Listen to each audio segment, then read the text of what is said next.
Views and opinions of the hosts and guests are their own and do not necessarily reflect the views of the management and staff of Guardian Radio.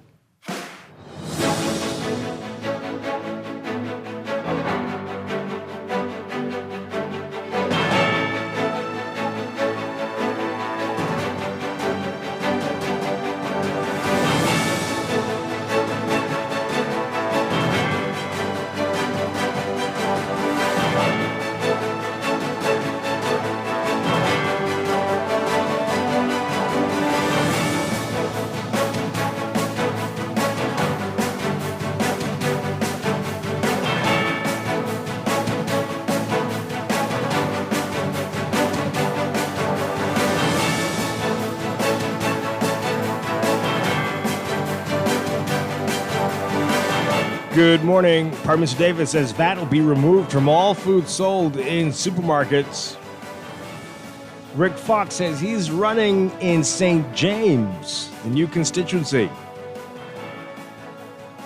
And a probe launched into a viral video with police. And 3,000 acres for a pork deal in Mayaguana. It's all straight ahead this morning. I'm Dwight Strachan, and this is Morning Blend. Wake up, it's a new day. Wake up, it's a new day. It's the start of a new way. Don't you know that it's the start of the end of the old way. Wake up, it's a new day. Wake up, it's a new day. Good morning again, Bahamas. It is Tuesday, January 13th, 2026. This is Morning Blend on Guardian Radio 96.9. Again, I'm Dwight Strachan. In a moment, DeQuesta Dean will be joining us. Also this morning, we're going to be talking with the UB Alumni Association. They got a big event coming up. And later in business, we're talking with the Department of Inland Revenue, reminding you about business licenses and an update on the liquor license policies. That's all ahead. Plus, we're going to be giving away some giveaways, some New Year's giveaways from our friends at NIB. That's all ahead on a busy Tuesday. But right now, it's time for the overnight, the latest breaking news from while we're sleeping, and the top national and international headlines this morning.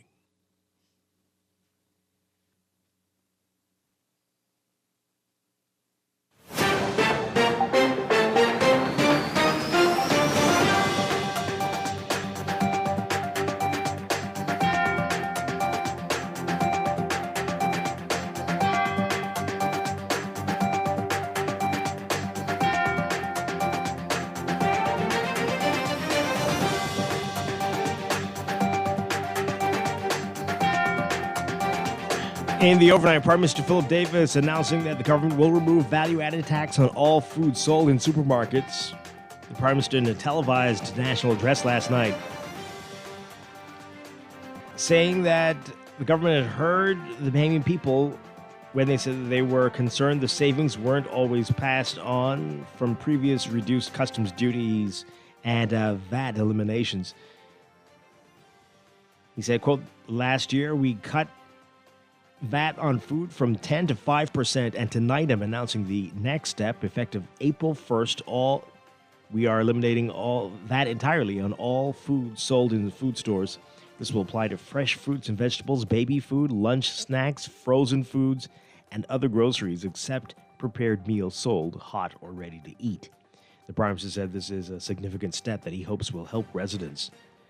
He also said that they're expanding property tax relief and that owner-occupied duplexes and triplexes are now eligible for the residential exemption. He said first-time homeowner concessions have been expanded and that these changes will help more Bahamian families build wealth. The new VAT reduction on food items comes into effect a year after the first cut. He says this will happen again on April 1st. The government has granted a 25-year lease to Global Lead Consultant Group Limited for approximately 3,000 acres of crown land at a nominal rent for the purposes of the development of the port at Mayaguana. The Office of the Prime Minister confirming this over the weekend. Last week, OPM announced the government had entered into a public-private partnership for the port, which it called a major maritime project intended to strengthen economic activity in the Southeast Bahamas and specifically in Mayaguana. But that announcement did not indicate the value of the project or whether there was any crown land involved. When questioned on Sunday, OPM confirmed that the government has granted the lease and that the ownership of the land does not transfer at any point. It said, quote, the agreement also provides the government with clear oversight and termination rights, including the ability to end the lease in cases of material breach, environmental risk, or failure to meet security and operational standards. In addition, any use of the seabed is governed by license, not ownership, and is limited to port operations. According to the OPM, Mayaguana Port Group will jointly be owned by the government, which shall own 48% of the authorized share capital, and by Global, which will own 49% of the authorized share capital, with the remaining 3% to be vested in the Mayaguana Island Development Fund. The Royal Bahamas Police Force says it's investigating a social media video that purportedly shows a police officer asking a self-identified tourist for money to avoid getting a ticket. In a statement, the police force saying that following a thorough review of the video, the police force has deemed it necessary to initiate an investigation into the matter. The RBPF further reminds the public that any alleged verbal remarks or conduct shown in the video do not reflect the standards, values, or professionalism of the Royal Bahamas Police Force. The matter remains under active investigation. In the video, tourist on a motorbike says he was on a cruise from Miami. He was driving a rental scooter on Shirley Street when he was signaled to pull over by an officer who cited concerns about the condition of the bike. The tourist presented the rental agreement documentation to the officer, who then said he could speak to his boss, quote, to see if he can give you a break. After some time and a conversation with another police officer who asked the tourist about where he had gotten the scooter, the first officer says, quote, let me know what you want me to do. The tourist asks him to clarify his options, and the officer says, what was the option again? The officer proceeded to say, work something out. The government began the demolition of 27 illegal structures on Russell Island, Spanish Wells, and parts of Eleuthera, according to the Ministry of Works and Family Island Affairs. The ministry says pull-down notices were issued in March 2024 for the structures, which included 14 in Ape Village, 10 in Bushi Village, and 3 in an unnamed area. The demolition is part of an ongoing effort by the Unregulated Communities Action Task Force to eliminate shantytowns across the country.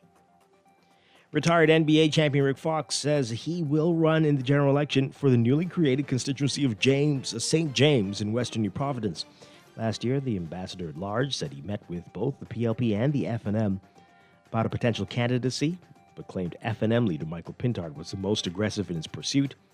Yesterday, Fox said he will decide soon whether he will align with the political party, but stressed he is prepared to run as an independent candidate in the 2026 general election.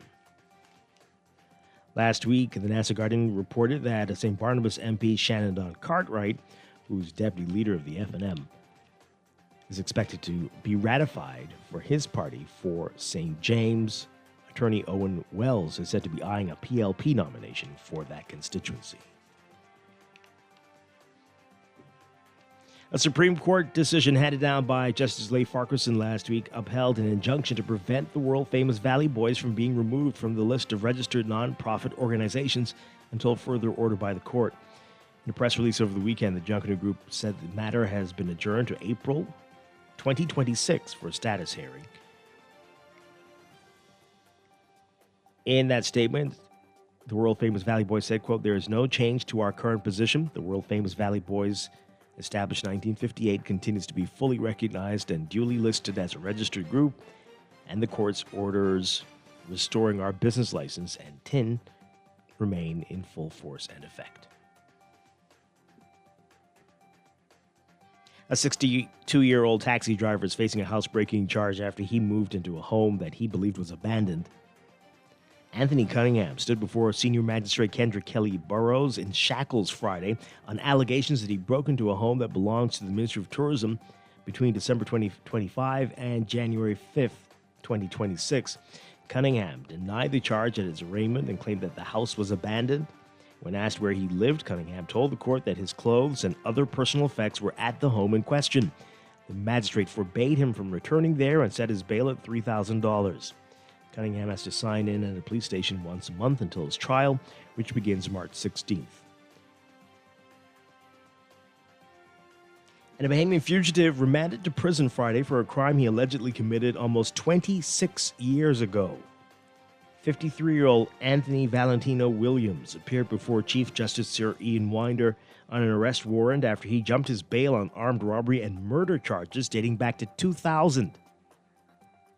Williams is accused of murdering Chief Inspector William Moss after he responded to a bank robbery on Long Island on February 28, 2000. Williams spent most of his time as a fugitive locked up in South Carolina.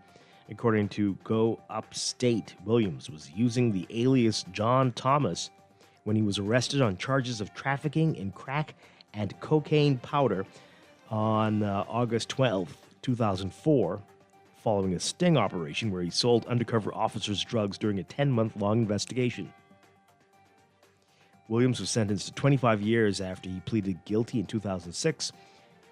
Williams was also allegedly involved in a plot to break out of jail in 2005 while being taken to a dentist. The plot was foiled and Williams and 4 other men were charged. However, those charges were later dropped due to his pending murder case in the Bahamas.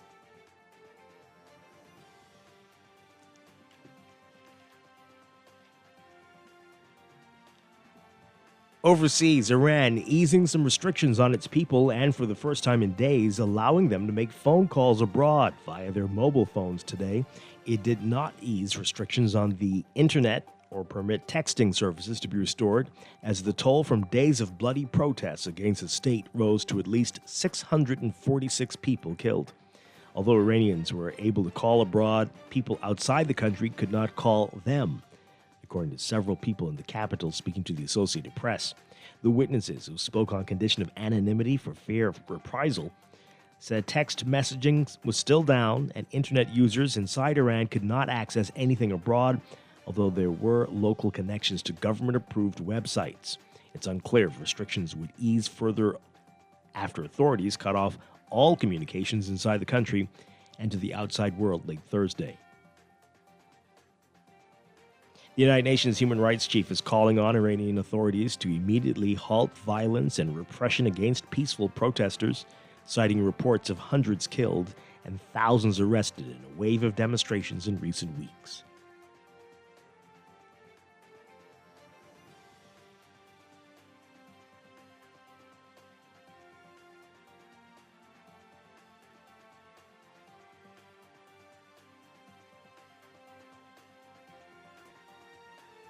And Russia launching a second major drone and missile bombardment of Ukraine in 4 days, according to officials today, Russia aiming again at the power grid and apparently snubbing U.S.-led peace efforts as the war approaches the 4-year mark. Russia fired almost 300 drones, 18 ballistic missiles, and 7 cruise missiles at 8 regions overnight, according to Ukrainian President Volodymyr Zelensky on social media. One strike in the northeastern Kharkiv region killed 4 people at a mail depot, and several 100,000 households were without power in the Kyiv region. The daytime temperature in the capital was around 10 degrees Fahrenheit. The streets were covered in ice, and the city rumbled with the noise from generators.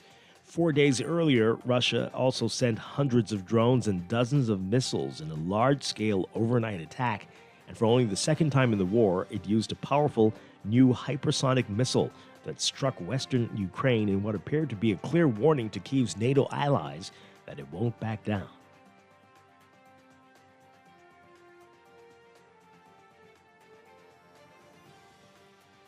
Hamas saying Sunday will dissolve its existing government in Gaza once a Palestinian technocratic leadership committee takes over the territory. as mandated under the U.S. brokered peace plan, but the group gave no specifics on when the change will occur. Hamas and the rival Palestinian Authority, the Palestinians' internationally recognized representative, have not announced the names of the technocrats who are not supposed to be politically affiliated, and it remains unclear if they will be cleared by Israel and the U.S.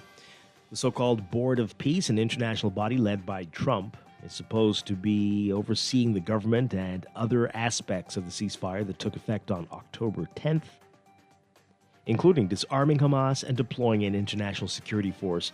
The board's members have not been announced. Meanwhile, the post-ceasefire death toll continues to rise in Gaza, with Israeli gunfire killing 3 Palestinians, according to Palestinian hospital officials.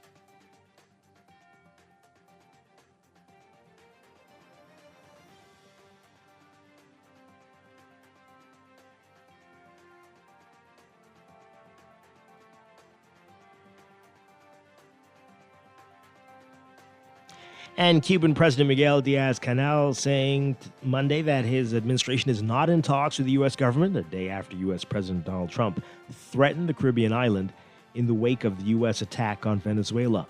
Diaz-Canel posting a flurry of brief statements on X, formerly Twitter, after Trump suggested that Cuba, quote, make a deal before it's too late.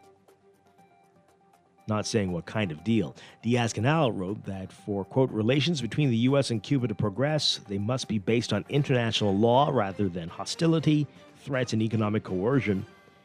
He added, quote, we have always been willing to hold a serious and responsible dialogue with the various U.S. governments, including the current one, on the basis of sovereign equality, mutual respect, principles of international law, and mutual benefit without interference in internal affairs and with full respect for our independence.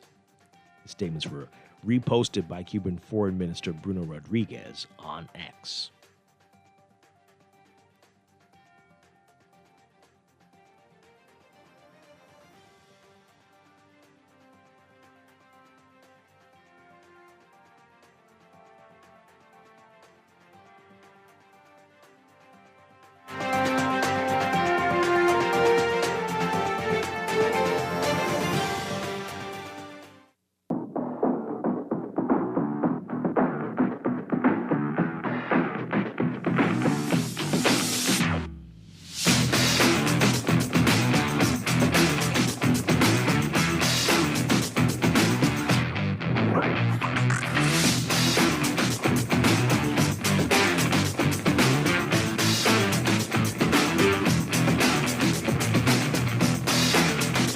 In sports, the T-Bird Flyers Track and Field Classic turning out to be a tremendous success, with a number of athletes turning in standout performances at the original Thomas A. Robinson Track and Field Stadium over the majority rural holiday weekend.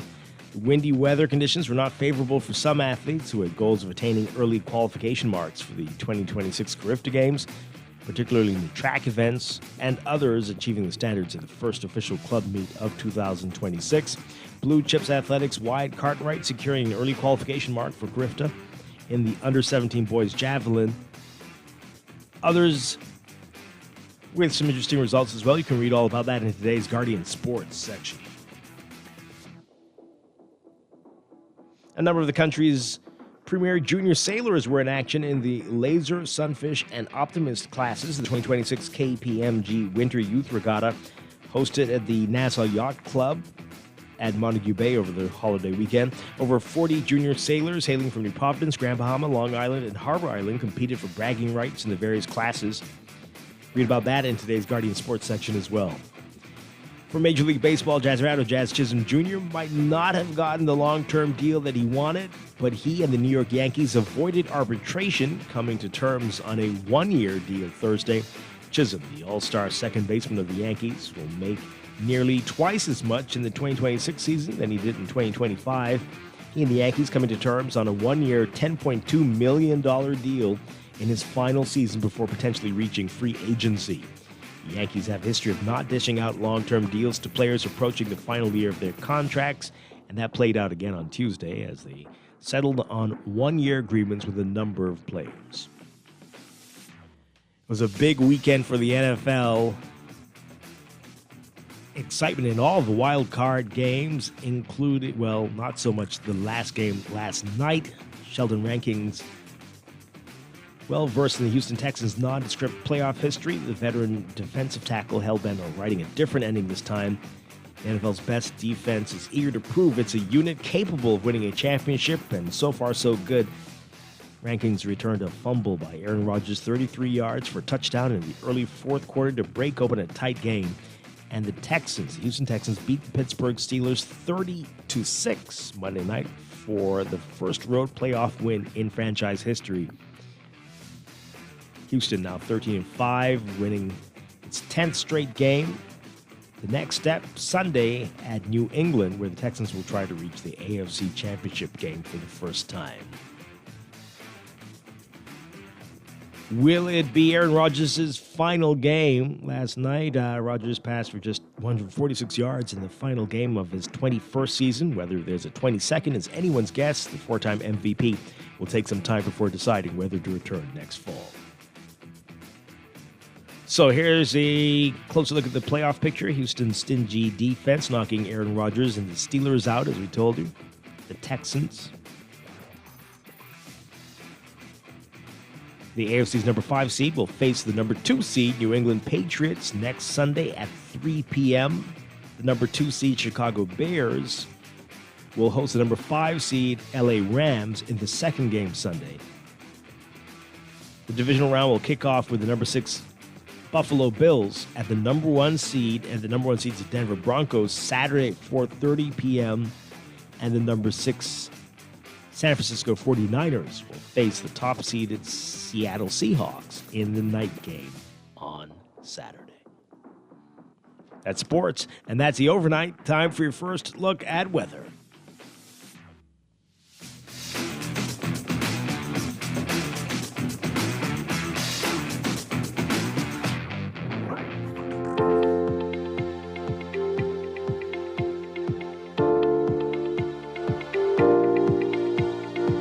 Your first look at weather brought to you by Star General. So we've got a quasi-stationary front expected to meander across the northern and northwest Bahamas today, while a weak pressure pattern is going to be the dominant weather feature across the rest of the country. There is a moderate risk of rip currents across Atlantic waters. Swimmers are advised to remain near shore, and there's a slight risk of rip currents on sheltered waters around the country. Your forecast for today for the extreme northern islands, including Grand Bahama: partly cloudy today, a 10 to 20% chance of isolated showers. Winds northeast to east at 15 knots with occasional gusts. For the rest of the northwest Bahamas, including New Providence, a mix of sun and clouds today, becoming mostly fair tonight, a 10 to 20% chance of isolated showers. Winds east to southeast at 10 to 15 knots, falling light and variable at times. For the central and southeast Bahamas, look for partly cloudy conditions, only about a 10 to 20% chance of showers. Winds northeast to east at 10 to 15 knots for the central islands, east to southeast at 10 to 15 knots for the southeastern islands.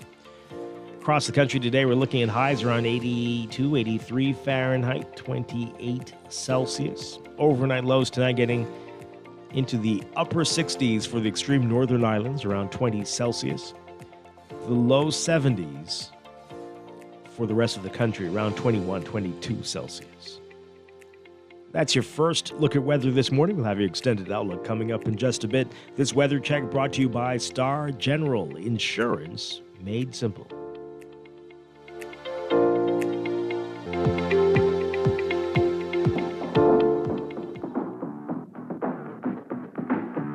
Wake up, it's a new day. Wake up. You are listening to Morning Blend. When we come back, we're discussing the day's top stories right here on your home for fresh news and smart talk all day, all year. Guardian Radio 96.9. It's the start of the end of the old way. Wake up, it's a new day. So Southwest Plaza has so many stores, I've been trying to find a sensible way to list them all. There's CBS Bahamas, the Ashai Institute, BENC Snack World, Bamboo Shack Bahamas, Air, the Athlete's Foot, and BTC. Games and more, John Bull Fine Threads, Alive, Bahari, Dairy Queen, 700 Wines and Spirits, Sandy's Clocks and Island Lock, Starbucks and Lowe's Pharmacy, plus Marco's Pizza and Lorraine. Southwest Plaza, what a wide array of stores. Southwest Plaza, stop by today and explore. Screws and Fasteners World, Balfour Avenue and Palm Beach Street, has those hard-to-find fasteners for you right now. You can find stainless steel regular hex, carriage bolts, galvanized bolts, threaded rods, nails, self-tap screws, sex bolts, anchor bolts, turnbuckles, masonry tools, hand tools, and weed whacker strings. Check out the rope selection and car body fasteners, too. Special orders are welcome. It's your #1 fastener store. Screws and Fasteners World, Balfour Avenue and Palm Beach Streets. Call 326-1976. Step inside the John Baptiste Jazz Club at Bahamar, where the rhythm of the islands of the Bahamas meets the soul of New Orleans. Every night, the lights dim, the music swells, and the air fills with that unmistakable energy. The kind that makes you close your eyes and just feel. Savor signature cocktails, curated small plates, and live performances from world-class musicians, all in an intimate, artfully designed space where every seat has a story. Whether it's a romantic night out or a spontaneous evening with friends, this is where you want to be. The John Baptiste Jazz Club, only at Bahamar.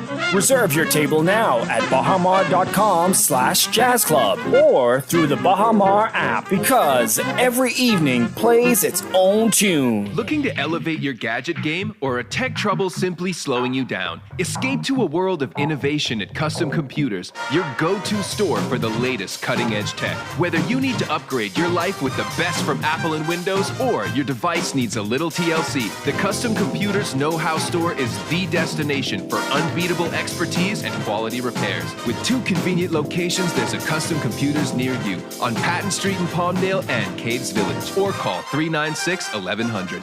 Wake up, it's a new day.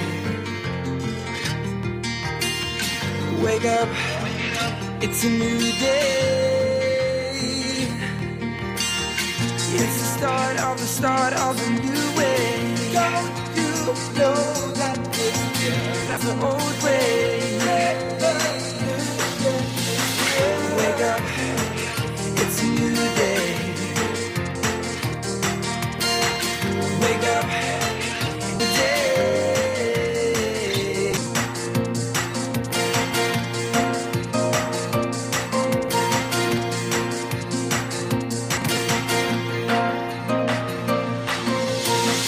Wake up, it's a new day. Wake up, it's a new day. Welcome back to Morning Blend here on Guardian Radio 96.9. We are streaming live on GuardianTalkRadio.com and on the Guardian Radio app for smart devices. We're also on your televisions on Cable Bahamas, Channel 969, and BTC Flow, Channel 612. You can tweet us at Morning Blend 969 or Facebook.com/Morning Blend 969. Text us on the Guardian Radio text line, powered by BTC 422-4796. Standard text rate supply. Once again, I'm Dwight Strachan.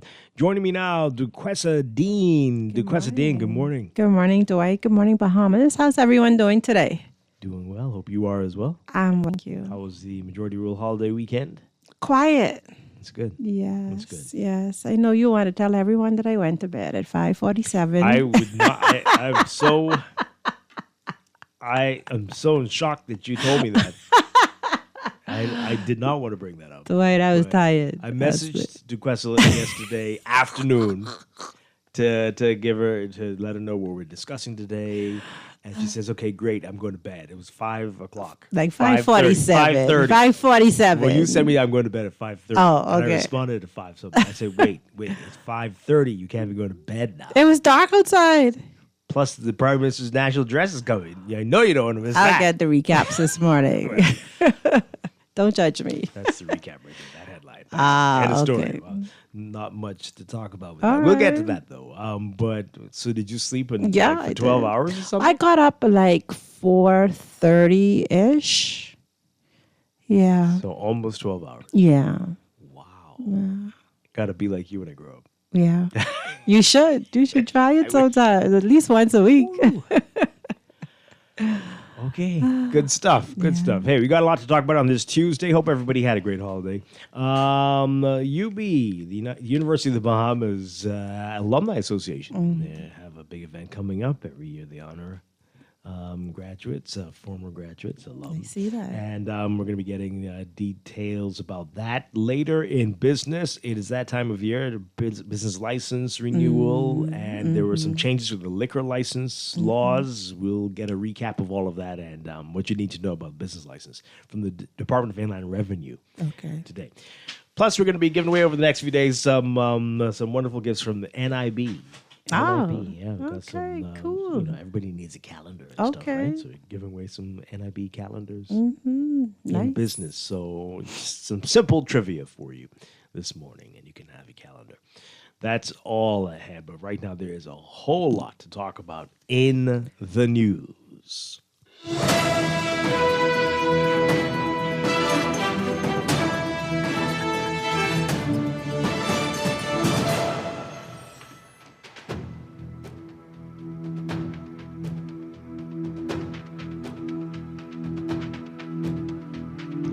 So in the news, so much to talk about. Oh my goodness, what happened over the weekend? Why everybody was very busy. Very busy. So it's quiet for you, relatively quiet for me, but not for everybody else. Right. So as we told you, the Prime Minister did a national address. Is that his New Year's address? I'm not sure what it was, but we did hear some good news. VAT will be removed from all food in the unprepared food in the supermarket. So if it was already reduced to 5%, and it'll be going down to 0. On everything except cooked food. Is that correct? No, food items. Right, food items, right. Not your other stuff. Right. Right. Food items. Food okay. items, and that's VAT. Not duty. VAT. Right. And so that's good. But if you were expecting more from the Prime Minister, well, not really. You got a recap of how things have been going well since they came to office, and the changes that have been made. And he talked about expanding property tax relief, which is good. That's stuff, good. right? Yeah. We're gonna play a clip of that in a bit. We'll get back to that in a bit. But he spoke for about 20-something minutes. Okay. And that came in the last few minutes. So okay, people were okay. like, "This is all," because people were expecting maybe he's gonna call the election, Right. Maybe he's gonna announce this. I was expecting that he'd make an appeal for people to register to vote or to at least verify, since the boundaries have changed a bit. Right. Maybe that's coming in another address, but we'll get to what Maybe the Prime it was Minister a had to say in a teaser. bit. Sure, but Happy New Year. Here's where we are. Here's where we're going. Yeah. So that's cool. Yeah. The VAT changes come into effect April 1st. Okay. It does take time for the supermarkets to Get it all sorted rearrange out. the prices, Okay. and I'm sure they're like, if Again? again. Again? Yeah. Anyway, so they have until April to get it together. Okay. All right. When we talk about this, can we talk about the logic behind why VAT has to be on cooked food? I wouldn't be able to answer the question. But you need to make money on things, and Bahamians like to buy cooked food. Yeah, So but hey, I mean, like, seriously, that's 25% tax. well, I mean, you're talking about with what? When you add the 15% gratuity, then you have a 10%. Oh, but no, when they say VAT that, on they top of mean that. in the supermarket. So you're going to the deli. No, I mean generally. Well, Like, that's a why different do we story. need that 10% tax generally Now, that's on? a great discussion that Yeah. we had when this was implemented, and we might need to continue Yeah. to have that because it's getting a little crazy. It's crazy. But I have to say, and I hope we don't start this here, what's going on in the U.S. is madness. I mean, someone can sell you a pack of gum, and on the bill, it'll say, if you want to add a tip to this. Yeah. Like, what are you Yeah. doing? And you feel really guilty. You look at the person, they've got these puppy dog eyes, and like, For just. well, what did you do? Right, nothing. You. I handed you the gum, Right. What's the tip for? and it's everywhere. Yeah. Everything. And the pressure is outrageous. But here, at least you have the option there. Here, you really will have to carry on to refuse to pay the gratuity. But and then you still feel like you should give another tip, which is crazy, right? And it's the expectation from servers or whoever that you pay an additional. Yeah. So going out could get really expensive. Oh, it definitely is. Yeah. All right. So again, we'll get back to that in a bit. Rick Fox says he's running in St. James, a new constituency. Another long essay. This is right. Boy, I cannot he's read a his wordsmith. It's too much. There should be like 3 or 4 separate. The words he writes in a post can barely.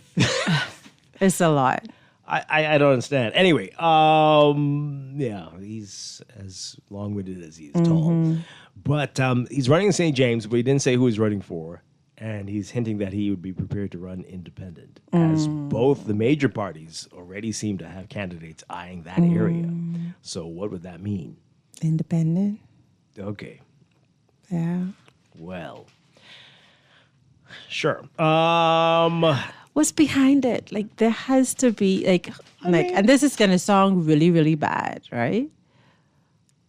You going, you run, you win, you go in the House of Assembly, you have to attend the meetings and the discussions and all of that. You make no money. Like that has to be like a passion for country or something else. And I want to know like the intent, like behind a number of the candidates running. Like I would really like to know like why why you want to get stifled, why you want to get reduced pay.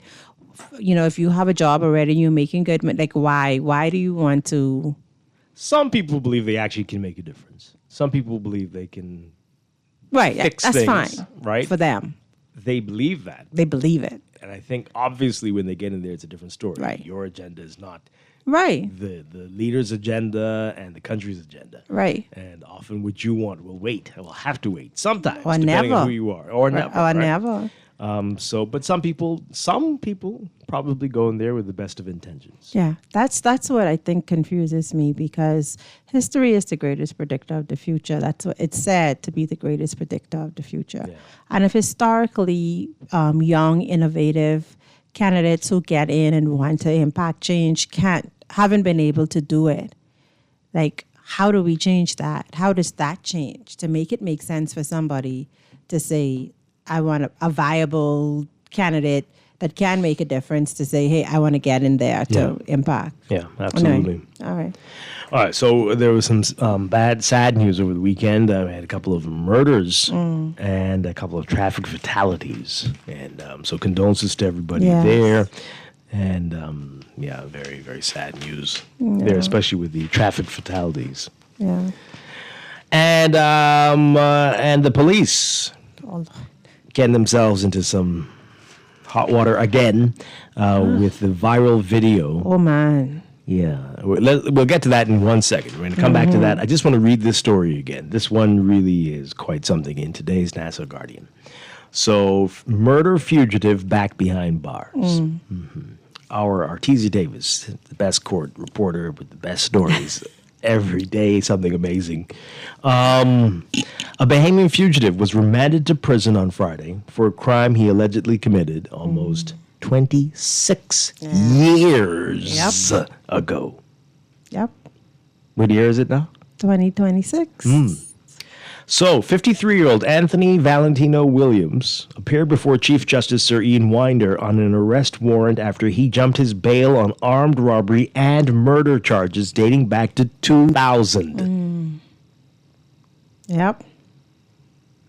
Williams is accused of murdering Chief Inspector William Moss, a police officer, after he responded to a bank robbery on Long Island on February 28th, 2000. Williams spent most of his time as a fugitive, locked up in South Carolina.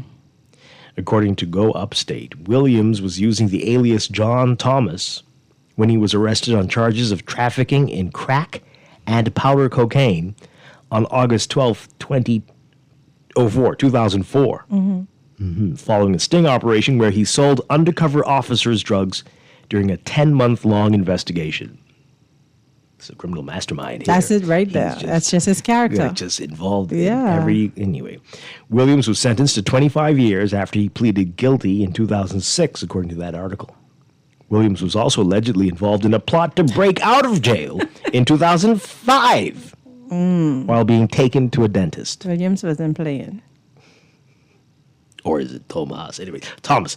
The plot was foiled, and Williams and 4 other men were charged. However, those charges were later dropped due to his pending murder case in the Bahamas, according to the article.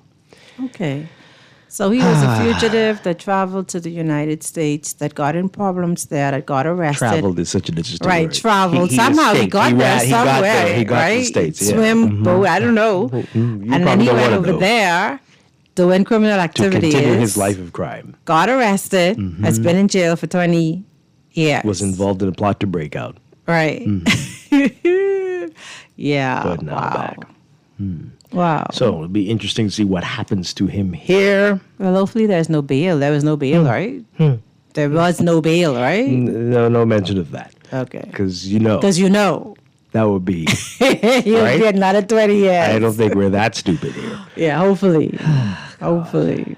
And hopefully, when he is sentenced, I mean, do they even have to have a trial? Just say, Well, hopefully clearly. they still have the evidence. Ah, That was 26 6 years years ago. So hopefully they still have the evidence and everything to convict him.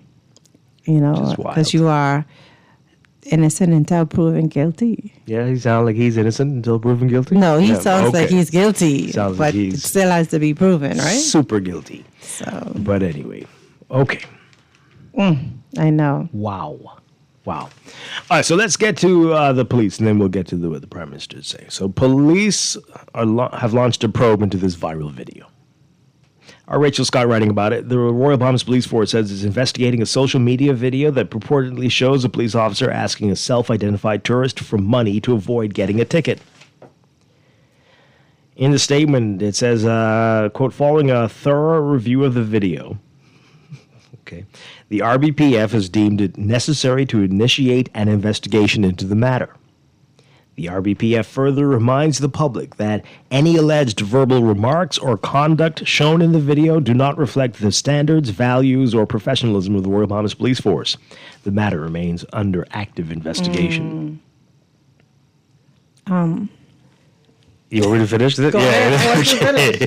The video of the incident was posted on TikTok by user, how do you say this? OC Rose 4. Okay.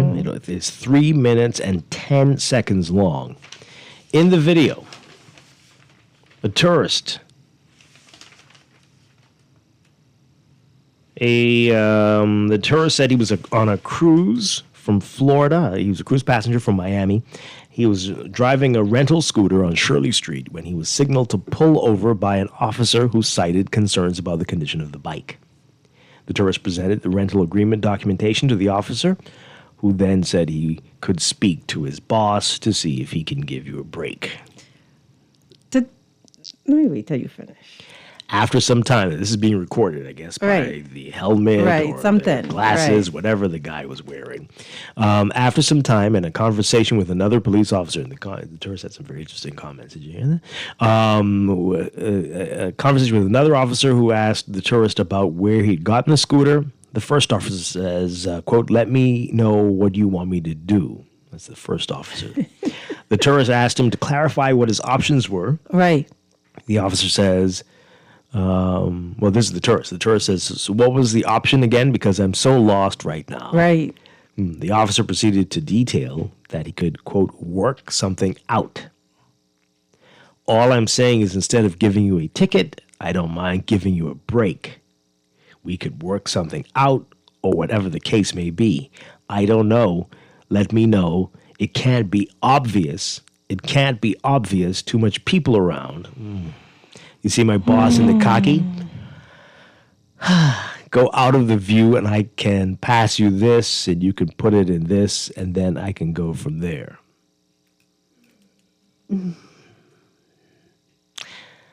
He then directed the tourist around the corner, but the tourist said he didn't have much money on him. The officer responded, quote, "You had your money showing in the bag." The video then ends. What? I don't know what that part's about. Wow. Okay. Wow. Oh, wow. So they pulled him over because of the condition of the bike, and he looked like provided there them was- with a contract to say, hey, I don't own this, I rented this. So what should have happened from that point on? Because it's not his bike. Supposed to get It's a rental agreement. So should contact have been made with the rental company? Or No clue. But what happened was not supposed to happen. Exactly. We could work. What is work something out? You know what that means. And don't make it so obvious. Well.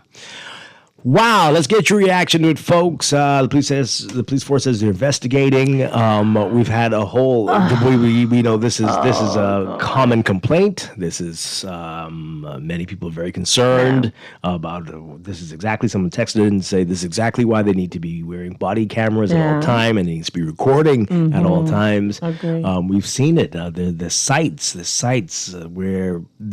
They're pictures, videos that only the police, first responders, or defensive force officers would have access to, but it's out there in the public because of them. Yeah. And what's being done about it? I'm sure the police force and the defense force sees this as well. Like, how did this picture get here? Yeah. Why is it on this site? It's always this site. Yeah. What's going on here? There's something going on, but nothing is being done. What will finally be done here? Something has to be done. Well, multiple things I think have to be done, Dwight. Big issues in the police force, and it's not being addressed. Yeah. Let's hear from you. 323-6232. 325-4316. 325-4259. Call us toll free. 242-300-5720. Tweet us. Facebook us. Text us. 422-4796. Caller, what say you on this? Good morning. Good morning, Mr. Strachan, to your guest. Hi, good morning. Yeah, Mr. Strachan, I was so saddened to see that man because the officer, he works down in the downtown area. Very nice officer, very cordial. Anytime he passes you, he speaks. He doesn't harass anybody like that. You know what I mean? I was so surprised that he did that. You know what I mean? I know police force has a lot of issues. You know what I mean? But man, I'm just surprised that it was him. And I believe in second chances. I don't know if they're going to fire him or but they definitely going to discipline him. But from working around him every day, he just seems like a nice officer. I don't know how we got to that point. Yeah. But I don't know. I'm hopeful that he gets. I don't know. Maybe he gets a second chance. I don't know. But we'll see. You know what I mean? We'll see. Okay. Thank you for your call. Appreciate it. Thank you. Dwight, I agree in second chances in particular circumstances. And I feel that a strong message has to be sent here. Don't be sending this officer home on administrative leave with full pay while you investigate. That's no real consequence, okay? An example needs to be made so that every other officer can see that, okay, if this comes to light, at the same course of action is going, and it has to hit where it hurts. Otherwise, there's going to be no change. Boy. 323-6232. 325-4316. 325-4259. Caller, good morning. Mr. Strachan, Hi, good morning. and good morning to your host. Good- I don't good morning. understand why Bahamians are so surprised at that. Thank God the gentleman was wearing a smart watch. It's everywhere in the Bahamas, from the top to the bottom. Thank you, Mr. Strachan. Oh, boy. It's very scary. I think it speaks to an underlying issue, though, because I do my best to try to go to the root cause. Yes, we have corruption, right? Rampant corruption. At the same time, though, are we paying people a livable wage, especially government workers? Are we paying them, especially around election time, see a lot of people getting hired. They're making the minimum wage of $260. I think that's what it is. What could you really do? Like, honestly, like 10 people might have to live together. So there are people making six no, figures, what I'm saying is seven figures who are stealing and embezzling. But that is The greed. underlying issue, Dwight, that people are not making enough. It does not make what he did right, or anyone else who is accepting bribes or charging for services when you already getting a salary. It doesn't make it right. That's an issue. That's a different issue. It has to be looked at. The bigger problem here is opportunists. People who are working in areas and they are opportunists and they see opportunities and they take advantage of situations. Because again, there are people who are making more than you and me and everybody in this building combined right now who are doing illegal things and stealing and embezzling and taking stuff from other people. So there's no limit to the greed. And again, opportunity makes a difference. That's why you have to have cameras everywhere, unfortunately. Or fortunately, because it can protect a lot of people as well. It can protect officers in situations. But you need to have it everywhere, and they have to be mandated. You cannot turn this off. And if you turn it off, we're going to assume that you did something. Mm-hmm. Right? You better show there was a malfunction. Agree. Yeah. So I think there are multiple issues that need to be addressed. Right. And we're so comfortable doing it, and had a little system. Go over there, don't make it so obvious. So, I mean, it's obviously not the first time because you have your little system. And it's obviously not only him. If he have to go talk to someone, what you talking to the other officer about? Like, what you talking to them about? 323-6232. 325-4316, 325-4259. Call us toll free, 242-300-5720. Tweet us, Facebook us, text us, 422-4796. Let's take some more calls before we get to your text messages. Quite a bit of those coming in. But caller, what say you? Yes, I'd like to chime in. Sure. You're live on the air. Turn on your radio for us, please. You're live on the air. Yes, good morning. Hi. I'd like to say I would support your notion of your idea. I was saying a body cam, but you said camera. They need to put that on all police officers. That is very crucial. I'm sorry something like that happened. Because, you have people who do not like this country and they look for anything to make the Bahamas look bad. And then him being a police officer, he's supposed to be a standard bearer. He's supposed to be upholding the law, not working with the criminals. And then sometimes people, they come in to environments, if I could say like a clean white page, but the culture, and I'm not saying this is the culture of the police force. I'm sure that they are standing there, they're doing a great job, but there are those bad apples that people would have observed doing that type of stuff, and because they saw them get away with it, or they show them the ropes on how to do it, now they have done it before, and it becomes comfortable. Now it's their culture, and they believe they can get away with it until their luck runs out, or as the old people say, their rope runs out. And then to the lady that was basically giving the idea or excuse of, having a low salary, I agree with you, Mr. Dwight, that there are those persons making way much more, thousands of millions, and doing egregious acts against people. Mm-hmm. So there's no limit against greed. And it's just like the grave is never satisfied, as the Bible states. It's just a matter of respect because there are those people out there who are weeding the grass and cleaning the road, and they rather weed the grass and clean the road. I know they have a decent place to live. Nobody, they have to, with no gun to their head or sleep with one eye open because they earned a decent pay for an honest day's work. Absolutely. And they could sleep at night, even though it may not be what they want. It's called self-respect. Mm-hmm. Okay, that's so true. Thank you so much. I really appreciate it. Absolutely. They would never even think about it. Mm-hmm. Yeah. So, boy. You have good and bad. Coexisting in the world. My goodness. Caller, what say you? Good morning. Yes, good morning to the Crescent, Dwight. you really wouldn't like to know what they say. I listen to Scoochie and I talk to Scoochie a lot.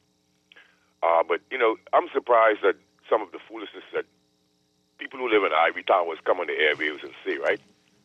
For a long time, he was talking about a few bad apples as if he have any data and his chatter. So I'm beginning to see that the news breeds passivity and learned helplessness, operant conditioning, in which we listen to things year after year, discuss the same things, and nothing is done, right? And we sit naively by and won't accept reality. Now, having a low salary, I don't know what is a low salary, but he said one for the master, one for the boy down the lane, and one for him, right?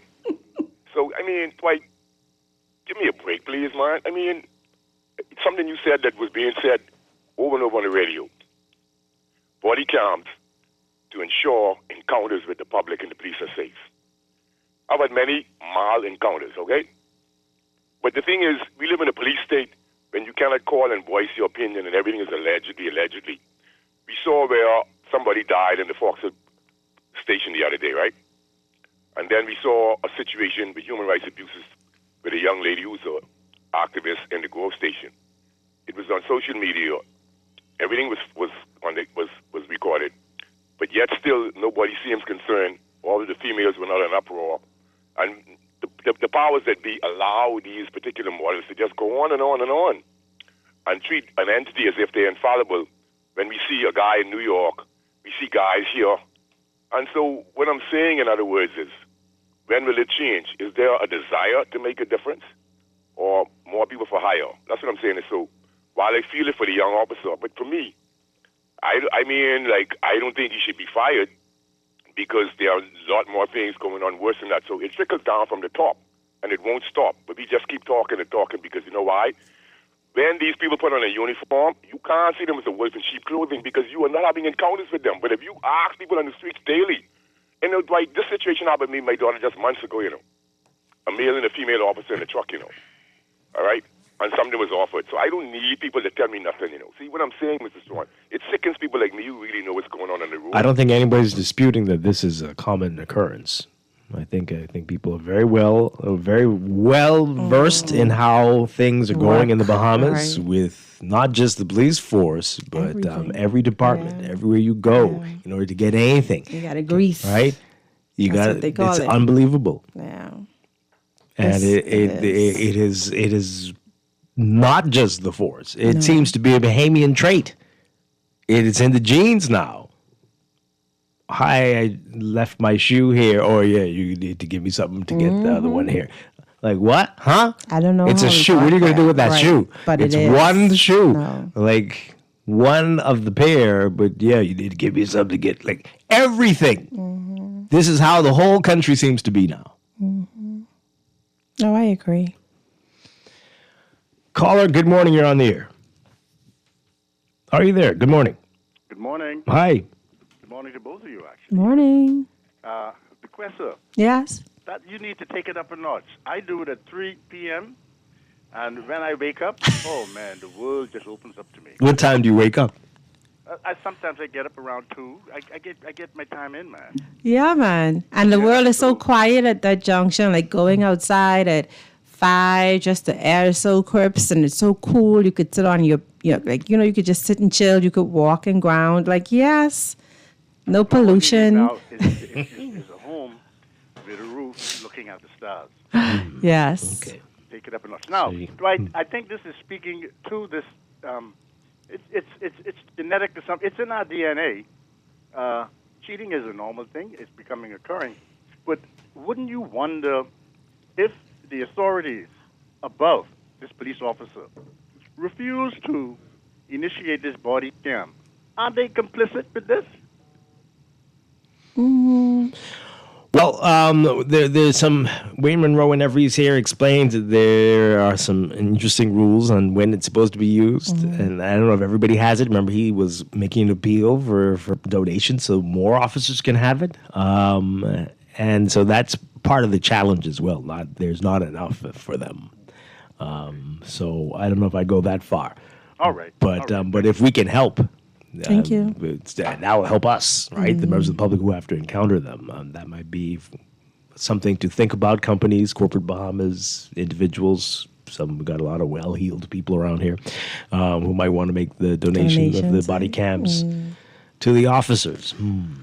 Oh boy, Dwight.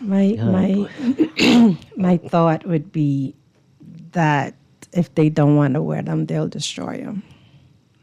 We there, you know. You can't do it. You can't do that. We're there. We're there.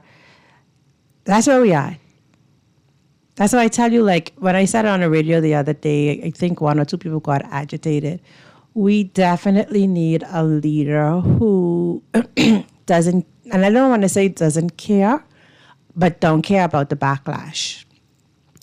Because we need someone who is not going to be upset about people being upset at the changes that need to be made in order for us to put our country on a different trajectory or to right the things that everybody could see is happening. No one is touching it because they want votes, or no one is touching it because they don't want people getting upset. They don't want this one with contra. Like the corruption is so intertwined with so much of what we do every day and who we're connected to, and we just need someone who is willing to say, this is what it is, this is what we're going to do, here's how we're going to fix it, and then actually fix it. Don't roll out your whole manifesto and all this sort of thing and then don't do nothing. Like, be willing to fix it. Wow. 6 more calls before we have to take a break. Caller, good morning. You're live on the air. Good morning, Dwight. Hi, good morning. Good morning, DeGraff. Good morning. Happy belated birthday, man. Thank you so much. Now you're a 28-year-old. That's it. That's it. You got See, that's why she looks so young, because she sleeps for 24 hours almost. Man, yes. You see that? That's why she sleep. All that sleep, that's beauty nap. She has a beauty nap. Right. Right. But Dwight, I will send all my sympathy and condolence out to all of the Pittsburgh Steelers fans and everything in the country. Yeah, man. Can't even get into the end zone, man. One third down conversion in the whole game. But Dwight... Sad stuff. Yeah, but Dwight, what happened is, see, the first caller, he's a nice caller. Nice person, nice officer downtown. But what happened is, these fellas said them get paid from the 18th and the 19th of December. Going into Christmas, spend up all their money and everything. Now they broke. They got to wait till the 28th January now to get paid. So it's all departments. It's like how you all say, it's all, KB say it's all about tip. So it's all departments, custom, immigrations, everything. They broke this type of time now, 4 weeks before the payday. So we in trouble. Everyone getting taxed right now. You got to wake it out. Wake it out. Wow. Like the fella say it in our DNA. Wow. That's how bad it is, man. Okay. They broke right now. They got to wait. Wow. Yeah, Good man. Lord. Okay. Well, you got to be like a bear in a hibernate bed. Stay out of, find a place, find a cave until the end of the month. But I mean, like, that's the way the pay cycle has been for forever. First of all, I don't know why the pay cycle changing just because it's Christmas, promoting you to spend up all your money, right? I don't see why you need to be paid in advance. Like plan, like every month you get paid, like, okay, so December now you're not going to get paid until the end of January. It's about a week earlier. Yeah, but I mean, like February, March, April, maybe putting aside one little $50 or whatever to help tide you through that little period. Like it calls for planning and perhaps even less consumerism, because half of the crap people buy is garbage and you don't even need it. But let's stick to right. Yeah. Caller, good morning. You're on the air. Good morning, Dwight, and good morning, DeCresta. Good morning. Good morning. My Lord, DeCresta, they're calling the people gift them crap. But anyway, I understand what you mean, though.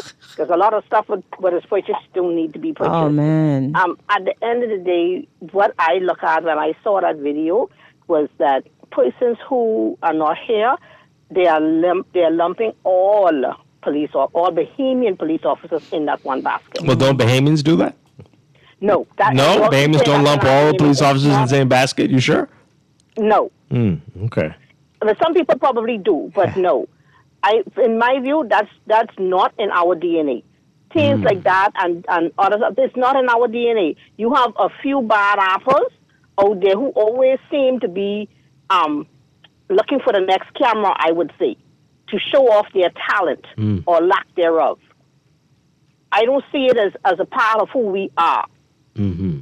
We need things in this country, persons in this country who's going to step forward, who's going to represent us, and who's going to say, listen, like how you were talking about the body count.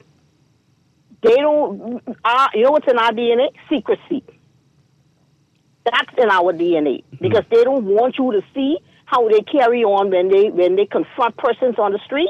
That's why they don't want these body cams. And I ain't listening to nothing but me and Monroe saying, me and Monroe, them, they can find money to travel all over the world. They can find the money to do that. Wow. They can find the money. Somebody else just texted me that. Get the body cam. Someone else just texted me that. So they can find money for everything else. So no. Thank you. They can find money for these lavish trips with these 700 places traveling along with them, and they only need 5, but they carrying 700 because they promised this one trip before they get out of power. So they're doing these things, and you can tell me they need. I can understand, yes, as part of the public, if we can help that, yes, let's do so. Let's chip in and help. But they can find cameras for the most of the, and then you have a lot of persons who have the camera are the ones sitting behind the desk, and those khakis who don't even come outside. But the ones who need the camera. That's another thing that's in our DNA. Those who need it don't get it. Very interesting stuff. Thank you so much. Appreciate it. Let's see if we can get we can squeeze one more call in, and then we'll read the text messages after the news. There's a whole lot of them here. Caller, good morning. You're on the air. Are you there? No? Okay, I think we might actually have Bro in that line, Mr. Producer. I think we need to check that one out there. All right, so we got time. Yeah, let's go. We're going to the news. We're going to the news. We'll get a whole lot of people are angry. The text messages, you don't want to miss it when we come back. So we got Grammy nominees as the Grammy Awards are coming up. Remember what won Song of the Year and Record of the Year last year? No, I don't. Well, good. This year will be better. You can already tell. But anyway. I remember last year you ran hot. We'll be back. This is Morning Blend on Guardian Radio 96.9.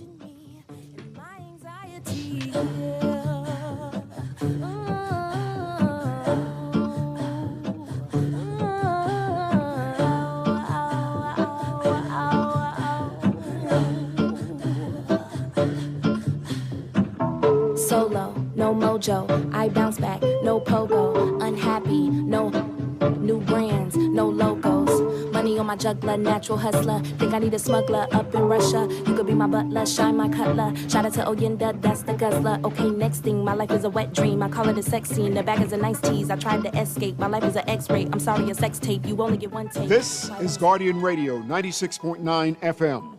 Streaming on GuardianTalkRadio.com and the Guardian Radio app. Nassau, Bahamas.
Welcome back to Morning Blend on Guardian Radio 96.9. We are streaming live on GuardianTalkRadio.com and on the Guardian Radio app for smart devices. We're also on your televisions on Cable Bahamas Channel 969 and BTC Flow Channel 612. You can tweet us at MorningBlend969 or Facebook.com/MorningBlend969. Text us 422-4796.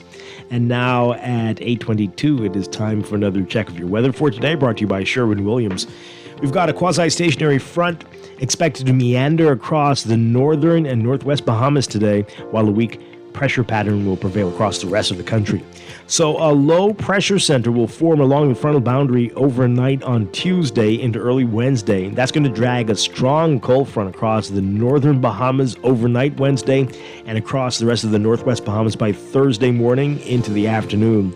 That's going to increase winds, enhance shower and thunderstorm activity, as well as the likelihood for severe weather conditions, with a reinforcing cold front following closely behind that into the weekend and for the start of the work week next week.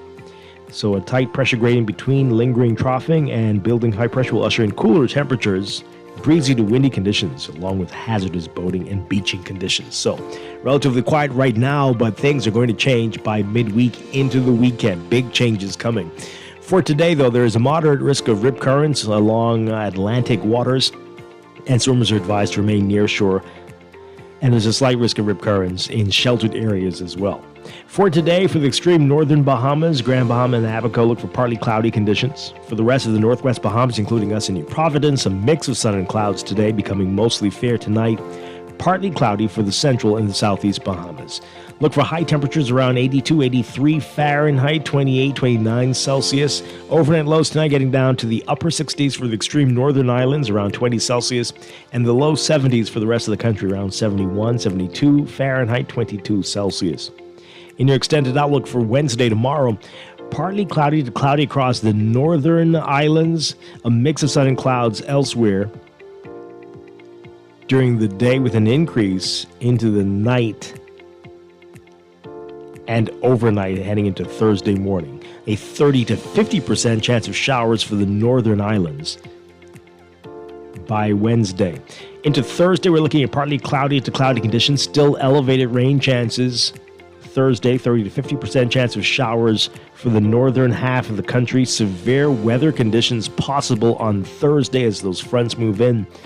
And then Friday, a mix of sun and clouds across the northern half of the country, partly cloudy elsewhere. Still an elevated chance of showers for the southeast Bahamas. By then, cloudy into Saturday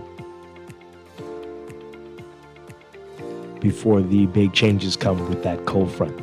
That's what we're looking at. That's your morning blend weather check, brought to you by Sherwin-Williams. If you're ready to refresh your space, head to your local Sherwin-Williams for premium paint, pro tips, and everyday deals that make it easy to get started.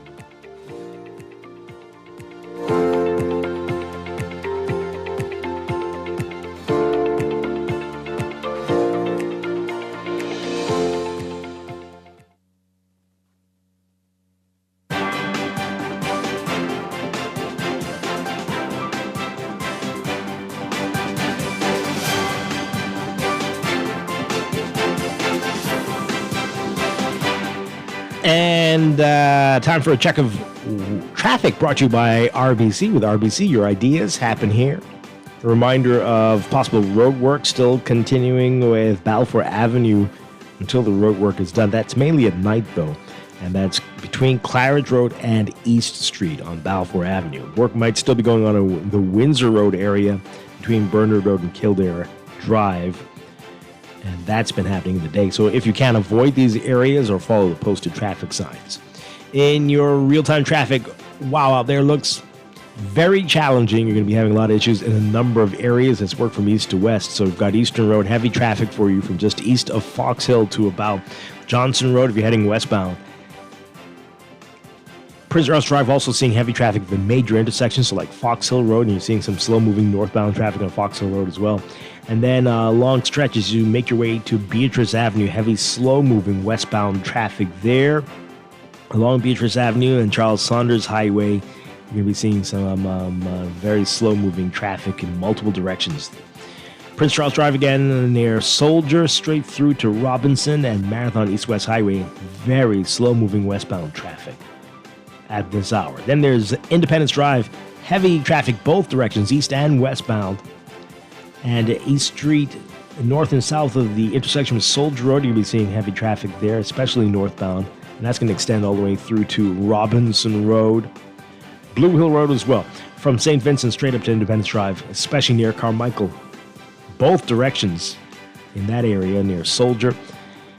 And Carmichael's backed up to about Fire Trail at this hour.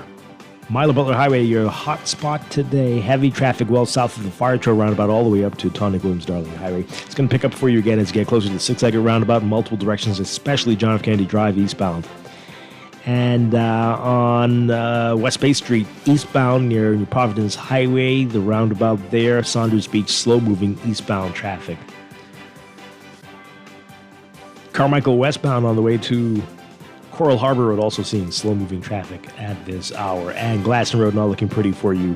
Multiple spots with slow-moving northbound traffic, especially near Munnings Road, straight through to the roundabout with John F. Kennedy Drive and Bahamar Boulevard. You will need your patience today. Good luck with that commute. That's your real-time traffic and your morning blend traffic alert. Also brought to you by NUA Insurance Agents and Brokers.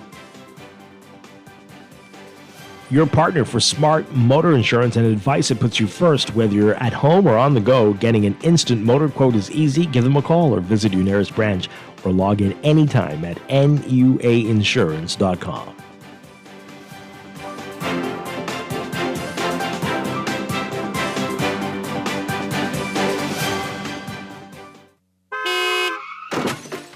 No one likes a fender bender. Oh, man. From a little scratch to a full mashup, NUA Insurance has got you covered with auto insurance tailored to fit your needs and budget.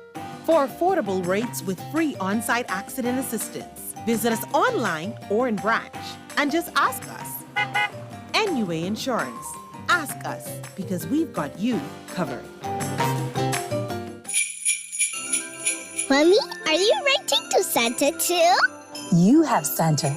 I have CIBC Caribbean. CIBC has sweetened the season so you can bring your holiday dreams to life and wrap a new home or land with incredible cashback deals. Plus, your approved loan gives you a chance to win up to US $5,000. Apply now at www.cibccaribbean.com/sweeten the season. Terms and conditions apply.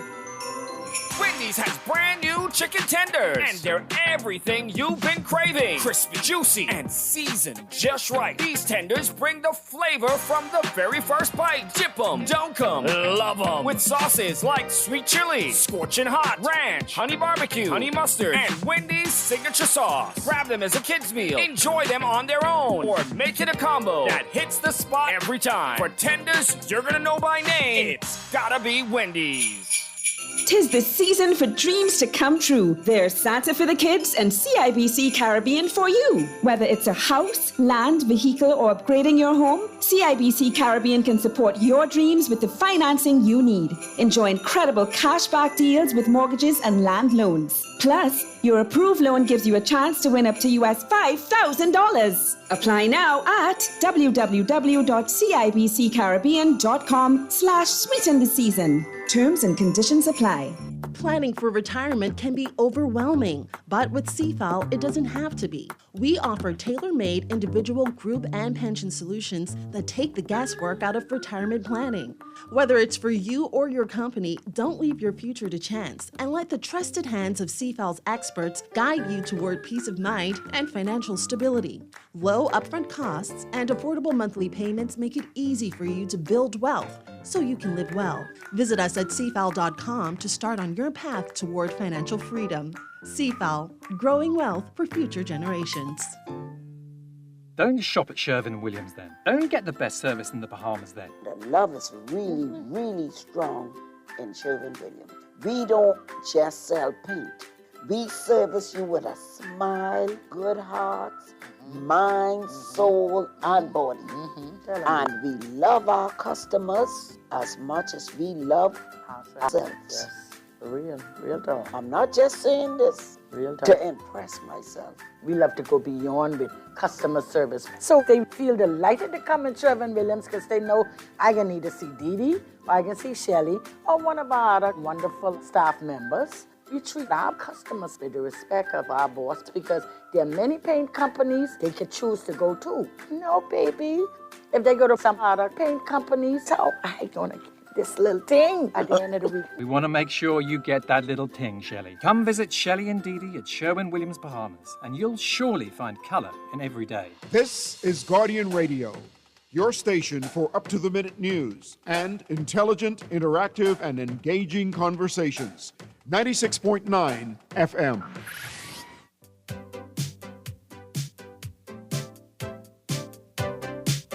You said your phone was broken, just forgot to charge it. Whole outfit you're wearing, God, I hope it's ironic. Did you just say you're finished? Didn't know we started. It's all just so familiar, baby. What do you call it? Stupid, or is it slow? Maybe it's useless, but there's a cuter word for it. I know. Man, child, why you always come running to me? That's my life. Won't you let an innocent woman be? Never heard of self-care. Half your brain just ain't there. Man, child, why you always come running, taking all my loving from me? We are back with Morning Blend on Guardian Radio 96.9. Dwight Strong along with DeQuestadine on this Tuesday morning. Coming up in a bit, we're going to be talking with UB about the Alumni Association. A whole lot of exciting things happening with them. And then later in business, we're talking with the Department of Inland Revenue about business licenses and liquor licenses and a whole lot more. But we've got a whole lot of your text messages from our previous discussion. We're going to get back to that. Let's read these messages before we have to take another break. So if you're just joining us, we were talking about this viral video, the police viral video, and very disturbing what's going on there. And the police force says they're investigating this now. A thorough investigation will be conducted. All right, so your reaction to it. And there were other stories, of course. We've mentioned Rick Fox says he's running for the new constituency of St. James. He hasn't said who he's running for yet. I don't know if he knows how this works. It doesn't quite work like that. Maybe independent. But he may end up being independent. Mm-hmm. Okay. So that, and of course, the Prime Minister with his national address last night, that's going to be removed from unprepared food in the supermarkets. So it'll be down from 5 to 0. Right? All right. So all of those things we've been talking about. This person says here, Rick Fox says he lives or is moving in the St. James constituency and will be the standard bearer for the community. Okay. Yeah, we got that. Thank you very much. Okay. What do you mean elected officials make no money? This is in response to something you said. Do you live in the Bahamas? And also, VAT is on goods and services. When you dine out, VAT is on the service. Same as you when you go to the dentist. And Rick Fox and Menace need to join forces. That would be epic. Epic, eh? That's the word you use? Yeah? Okay. No, nothing in that police video is a surprise to any Bahamian or anyone living in the Bahamas for that matter. The Bahamas is one of the most corrupt countries in the Caribbean. Oh boy, really? KB even wrote a song about it. From top to bottom, we are rotten to the core. Whoa. But yet police say they are serious about unlicensed and uninsured vehicles. It's not just the police. I mean, it's the because how do you uphold the law and break the law? Well, don't use that excuse Right. when you get pulled over, please. I know, right? But how don't do that. The person who is supposed to be upholding the law would just say those things just to your mother. blatantly Don't break do that. the law. Don't do that. Don't do that. But they're doing the job. You don't say, well, you have a lot of nerve. No, don't do that. Just don't be like them. I don't know what to tell you. Is VAT free on international imported vegetables and fruits, or will they compete with domestically grown food? you're talking about the wrong things here. You might mean to suggest duties. Then that would, right? That you can't start going into stuff like that. But okay, duty, maybe. You should be, that's something to consider. I think that does happen in many regards. This person says that we all know, well, of course, this is not important, but there'd be, yeah. We all know Rick Fox means this country well. Other than that, why would he offer himself to this corrupt system? And this person says that officer needs to be fired, I think they're saying. Or they say, is so fired. Oh, okay, we'll see. I just came here for the comments today. Hashtag not a real place. Okay. We need police officers to do their jobs by catching residents who are driving drunk, speeding, running red lights, and putting other people's lives in jeopardy. We do not need officers bribing motorists. Exactly. I don't know if anyone ever thought we did. Texter, I don't understand. Anyway, they need to do their jobs. The commissioner of police and the police need to do their jobs, as the texter says. Too many people are driving carelessly. It has to stop. Okay. Dwight tell DeQuesta don't make excuses for these people. This is back to you. This is you saying that people aren't making enough. People are not making enough. I'm not saying that gives them the right to want a handout for everything. I just think that it is a contributing factor. Yes, there are people who make more deal too. I just think that it's a contributing factor. Okay. All right. This person says here, do you know the story of Lawrence of Arabia? Why is it that true citizens of the UAE are born millionaires, but here in the Bahamas, we sell or give away or have sold billions of dollars of natural resources, but the returns are not reflected in our cost of life? Okay, Texas premises. Some of your premises a little off, but oh boy. Okay, why don't you tell the whole story and stop playing selective propaganda? That woman was obstructing and is this for us? That woman was obstructing and following ICE agents and trying to prevent them from doing their job. What's happening? What are we missing here? Who's this for? Maybe not for us. This can't be for this show. We haven't spoken Maybe about. Maybe they meant to send that to we haven't spoken to about that. MS Now something. I don't know who. Anyway. Then they say the police are going to send the video away to see if it's AI generated. Okay. By the way, why is it always a white tourist that exposes corruption in the Bahamas? Was the motorcyclist white? I didn't see him. I don't think he was. Why did you go there? It's What not the difference case. does it make? And that wasn't the case. I don't know what your problem is, but anyway. Okay. Are we back to where we were before the Davis administration began with their Obea economics? What now? Trying to win elections to do more garbage. Just how they say VAT was reduced by 2%, then deceptively added 10% across the board. Well, you got to give something to get. That is what we're built on. That is historically what is done. Right before election, just look at how to buy elections. Everything that constituency needed, road paved, this thing, that thing. It all happens then. Oh, is that all we're going to get? Because that's how we sell ourselves. I mean, but is that it? I don't know if that's Really? it. That's a start. So you have the tax break for the triplex and duplex people. You have no VAT on grocery from the grocery store. Those those are things that say, hey, we're easing the burden on your pocket. And that can cost you forget, but everything else. The texter says they need to tell us how they're going to replace the revenue that they thought was important.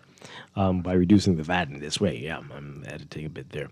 This person says here that the officer should be fired. He doesn't make minimum wage like others, and they are not stealing by reason of a job. The problem with Bahamians is want to live above their means. You can't make $2,000 a month and want to live a $4,000 a month lifestyle. Exactly. DeQuesta, corruption is a mindset. You could pay a person $1 million. Once their mind is corrupt, no amount of money will ever be enough for them. And if a job ain't paying you enough, leave. Better yourself. That's no excuse to be corrupt. Nobody holding a gun to your head, to stay on the job, that's not meeting your needs. I just don't think it's so black and white, Dwight. And I agree with everything the text has said. At the same time, I also recognize that there are a lot of different prongs to this, not just, this officer initiated a bribe. I think that there are other things that need to be looked at as well, because his actions were wrong. I'll give you an example very quickly.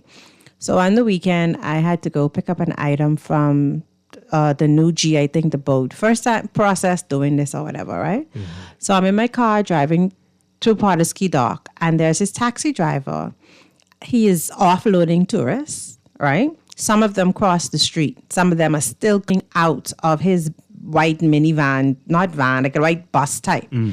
So the tourist is in the middle of the road holding his child in his arms, a baby, and putting his hand up as if he's directing traffic, that the traffic must stop so the rest of the people could come out the bus and cross the road. Nice. Now, for me, the issue is there's a measure of respect. Can you do that in your own country? You have to even go to the pedestrian in your country. Mm-hmm. The taxi driver got agitated because I blew my horn. I blew my horn because your tourists come out the bus, line up on the side of the bus, wait until there's a clear pass, and everybody come across one time. These are subtle messages that we are telling people we don't respect our own rules. We don't respect our own country. And this is also a message that we teach people do what they see. And so if you are in an organization and you see that it is the norm to do a particular thing, as much as you come in there with good intentions, 10% of those people will keep their good intentions and 90% of them will do what is already being done. Wow. Yeah. So if you're being taught that corruption is the way, but you could make one slow 50 for that, and you're not strong morally, and you fall to the way because that's what the culture dictates, there's more to this than just, a black and white choice. Mm-hmm. There's a lot going on. And there's a lot that we don't see that make us make the decisions that we do. Absolutely. All right, we only have time to take 2 calls. Yep, make this quick. The final bit of your messages to get through. Caller, good morning. You're on the air. Hey, good morning, Dwight. Hi, good morning. And good morning, Niquessa. Good morning. Hey, Niquessa, Dan, you couldn't say it no better than the last statement you just made. That's right on point, right? Because if you all could remember, right, or be conscious of the fact that every January, right, people just be skeptical on going on the road, right? Because every January, after Christmas and all of the celebration and all of the squandering, right, police just normally be on the road for years, right? Wow. For years, this was going on. But see, what the only thing I want to find out, right, where could we get some of those cameras with the man was ran that the police couldn't see? So he's texting, says they're meta glasses. Okay, but they need to bring some of them here, man, well, because you have to order them online. So the police force could order them too? Because Dwight, that we need those type of equipments for our own safety as citizens. Because if more of these type of things be exposed, right, then the police can be too skeptical on who can be wearing this equipment or who is not going to be wearing it, right? So, kudos to that tourists. It just something was going on for decades, man. But because we had no technology to fuck, and then when you report them, who are you reporting them to? Have a nice day, Dwight. Okay, all right. Thanks a lot. One final call. Good morning, call. You're live on the air. Hi, are you there? Yeah. Good morning, Mr. Strachan. I'm DeCressa. Hi. I'm calling back to show you the scenario of the BS that goes on the road. Just 1 second, Mr. Strachan.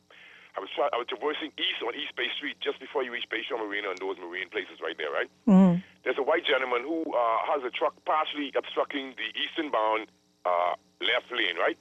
He's walking in the road with a big garbage bag, apparently, and there's a gentleman that's coming across the road heading north.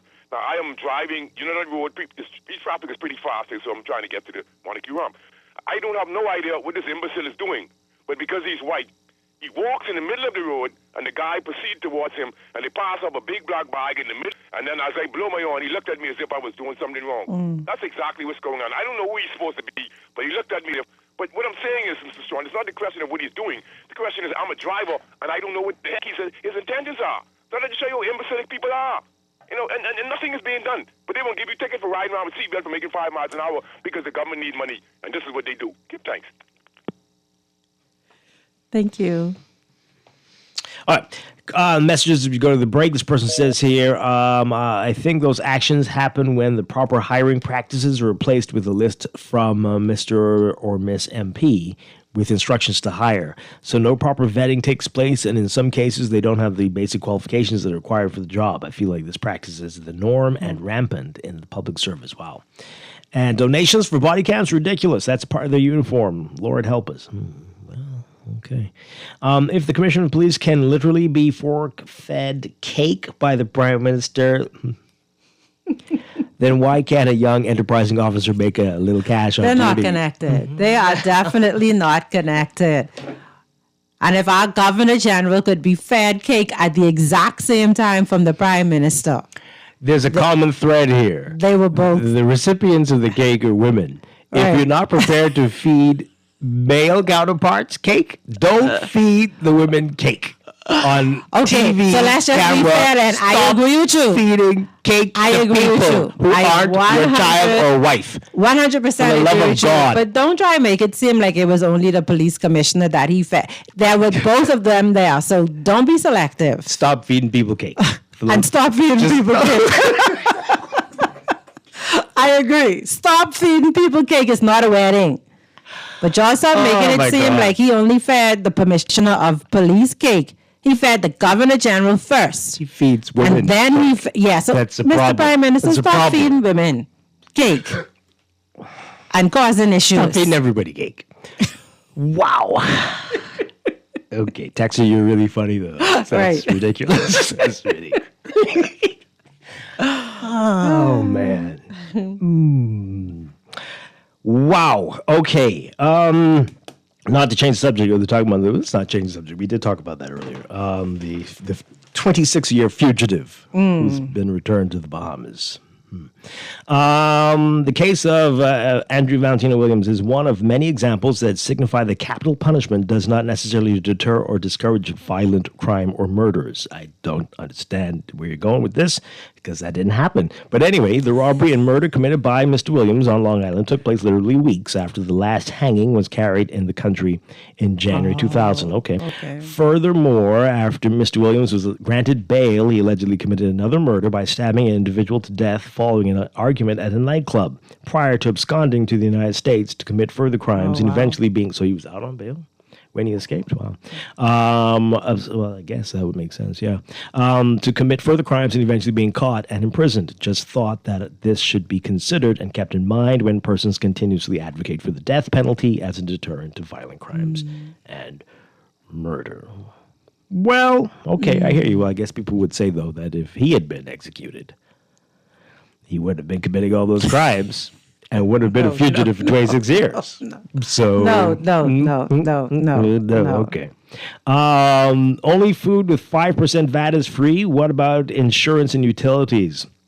Add them to the VAT-free list, please. Please read this part twice. Bahamians, tell Mr. Davis his VAT-free grocery items are 4.5 years too late. We're still voting you out. I'm editing. That's not what they said. I'm playing with our intelligence. It's sad that you guys just realized that the police are corrupt. Who are you talking about? From the 70s, and it's not everybody. So stop that too. But no one's realizing anything. There's no surprise. We're just shocked by the boldness of it. But we've known that there are issues all over this country, right? We know this. No one's acting shocked. And you can stop with the silly text messages about, y'all, nobody's acting brand new. But yet it continues after we've known about it for decades. It continues. Things are leaked and no ramifications. No consequences. It continues. That's the shocking part. What now? We got to go to break. This is Morning Blend on Guardian Radio. Stay with us.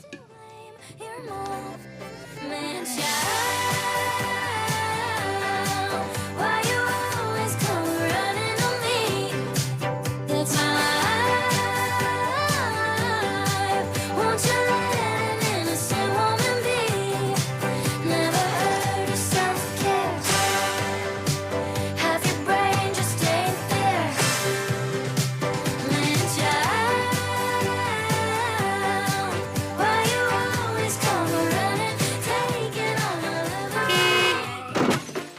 No one likes a fender bender. Oh, man. From a little scratch to a full mashup, NUA Insurance has got you covered with auto insurance tailored to fit your needs and budget. For affordable rates with free on-site accident assistance, visit us online or in branch and just ask us. NUA Insurance. Ask us because we've got you covered. Tired of banks forcing you to use technology to bank the way they want you to? Your convenience is so no matter what your banking needs, Commonwealth Bank's friendly staff are always available in branch for that personal one-on-one service. But when you choose technology, our online and mobile banking app offers you state-of-the-art functionality. The choice is yours. Commonwealth Bank. Bank the way you want. At Cleveland Clinic, care is everything. So when your primary purpose is to care for the world, you'd start with your community until you're accessible anywhere. You make complexities your specialties and put compassion before anything else, all to redefine what's possible. For everyone, everywhere. For every care in the world. Cleveland Clinic.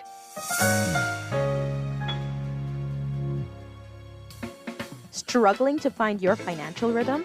Make that move to Fidelity and let us help you your financial goals into perfect harmony with free financial coaching sessions. Make that move today. Call 356-7764. Fidelity, we're good for you. This is Guardian Radio 96.9 FM, streaming on GuardianTalkRadio.com and the Guardian Radio app, Nassau, Bahamas. My men all incompetent, and I swear they choose me. I'm not choosing them. Amen. Amen. Oh, I like my boys playing hard to get, and I like my men all incompetent, and I swear they choose me. I'm not choosing them.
Welcome back to Morning Blend on Guardian Radio 96.9. Dwight Strong along with Duquesa Dean. Changing gears now, University of the Bahamas and the Outstanding Alumni Awards. That's coming up. Here to talk about all of this, we are very happy to have with us UB Alumni Association Chair Naisha Tellis. And we also have, we've got Emerging Leader honoree, Synovia Bastian. We've got Outstanding Alumni, Dr. Janice Marshall Roberts, and Tim Ingram receiving the Lifetime Achievement Award. Great to have you all with us. Good morning. Welcome, Joe. Good morning. Good morning. Good morning, Dwight. Dwight, good to be here. Happy New Year to all of you. Good to talk with you. All right, so we're going to get some details about about the awards. We want to hear from the honorees. Let's begin with the honorees. We've got Synovia Bastian in studio with us, a emerging leader honoree. Congratulations. Thank you so much. So tell us about that. Now, this is for, how long have you been a graduate now with you? Actually, 2015. Okay. So approximately 10 years. Yeah. Yes. So, okay. Tell us about it. How does it feel? What did you think when you heard about this? So when I was awarded the Emerging Leader Award, honestly, I was humbled. I was honored and actually very, very grateful. The University of the Bahamas, well, College of the Bahamas back then, really, really left a pivotal and impactful role in my life, honestly, to be a part of an institution that has really shaped me to become the leader I am now and to be honored by that institution really, really was a humbling experience for me. I can imagine. That is great stuff there. Dr. Janice Marshall Roberts also being awarded Outstanding Alumni. What year did you graduate? Ooh, well, that was 1995. Oh, my. Wow. So congratulations. Yes. Tell us about how this feels for you. It is surreal. Again, having graduated in 1995 in the College of the Bahamas, and just having that recognition from, once again, a university, an institution that definitely changed my life and changed the trajectory of my life. Was beyond humbling. It truly was awe-inspiring that I would be selected. Yeah, this is quite special. And Tim Ingram, now this is big. Lifetime Achievement Award. That sounds so heavy. How does that make you feel, sir? Well, first of all, old. Yes, but no, I mean, it's a tremendous honor, Dwight. UB formed the basis of my tertiary education. I left UB and then went into the job market. And the skills, the tools I gathered at UB, I was able to gain at UB, have carried me throughout these last, 40 plus years of a career. Those tools I use not to just to do the best I can, whether it's in my career, whether it's with the organizations I've been involved with, like Rotary, the Chamber of Commerce, many others. But no, it's a very proud moment to be recognized. Just for doing the work you love and using the tools that UB endowed me with when I left there in 1984. Oh, wow. Good stuff there. And again, all of you making such wonderful contributions to our country. Fantastic. All right, so why is it important to recognize alumni like this, to recognize students who've passed through the institution? I think it's really important to recognize those who have passed through because you get to pay homage yourself to the institution, everything that it's instilled in you, all of the work that you've done, all of the faculty, the staff, the professors, those who have actually took the time to help you in growing in your process. I think it's important to always step back and take a moment, honor those who would have been a great reflection of the university as itself, as an institution. You know, sometimes we have negative connotations and opinions, but we show that these alumni that are being honored this year and the years prior and the years to come show the quality of education that you can and will receive at the University of the Bahamas, to highlight all of the work they've done and to just show the product of the hard work. Yeah. As an example for others. Yes. Yeah. Yes. Yeah. Dr. Roberts, Tim Ingram, what do you all say? Well, I think it gives hope. It gives hope to those people who are at the University of the Bahamas to see what they can become. Again, when I graduated with my associate's degree in education, social studies. I started my career at SC Macpherson and then moved onward until I gained my doctoral degree in special education. So from there, had it not been instilled in me from the College of the Bahamas, I don't know that I would have made the progress that I made. While people may look at it and say, well, sometimes it is just you and what you have within you, sometimes it's also what's instilled in you. It is a matter of there's that academic component, and then there's also, those are things that are taught, and then there are things that you just learn along the way. And that's that incidental teaching. And at the College of the Bahamas, had it not been for those instructors who, at the time, I'm sure the students are thinking, oh my gosh, why are they giving me such a hard time? You know, I shouldn't have to do all of this work. It's truly preparing you. When I say that I have been able to, while it has not been easy, I have been able to move my way forward from being the teacher, testing my first to now being a special education administrator in one of the largest school systems in the state of Georgia, while obtaining my doctoral degree, while becoming my own, opening my own practice as a board certified behavior analyst, and having tons of certifications. It truly started there.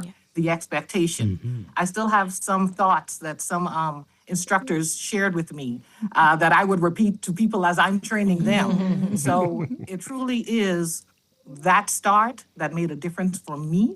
And I think it is showing people that there's where you start, doesn't always mean where you're going to end up. Use those skills, use those talents, and grow yourself where you're planted. And it's not always a thing of running off to the United States or other countries to be able to be educated, because what we do far surpasses and be offered elsewhere, because that foundation is where you build to go elsewhere. Absolutely. And if you can make it at COB or UB, you can succeed anywhere, as we know.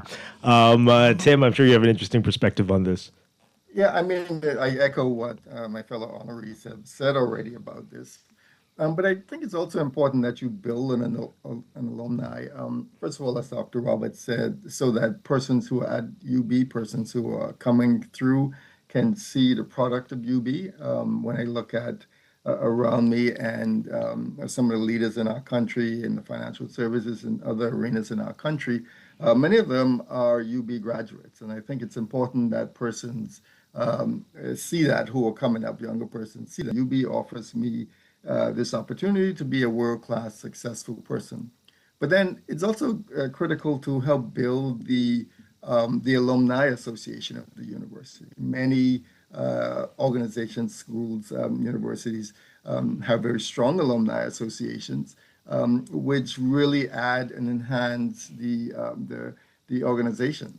If you imagine UB being able to harness the power of all of its graduates and get in even small donations from them every year, what that has the ability to do at the school, bringing them back to guide others coming along. And so I think it's important to have a strong organization like the Alumni Association for persons like us to participate in the Alumni Association, whether we're being recognized for it or not, but just to ensure that it becomes the association and UB.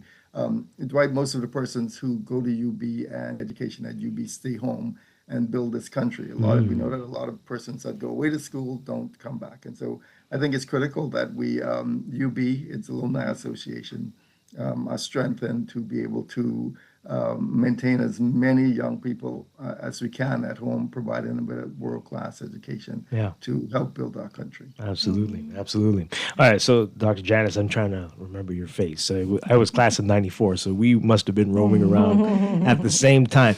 But so you're not, just you three, you're not the only people being honored. Also being honored, again, Emerging Leader Award, you've got Ernesto Williams. And with the Trailblazer Alumni Award, Dr. Cheyenne Harvey, hope I said that right, Agnesa Lundy, and Sarika Roll. And Dr. Roberts, along with you, with the Outstanding Alumni Award, Clint Watson. I think everybody knows that name. And so there's going to be a number of people honored. All right, so I hope you can tell us, Sanovi, about if you want to be a part of this, when this is going to be, how much it's going to be.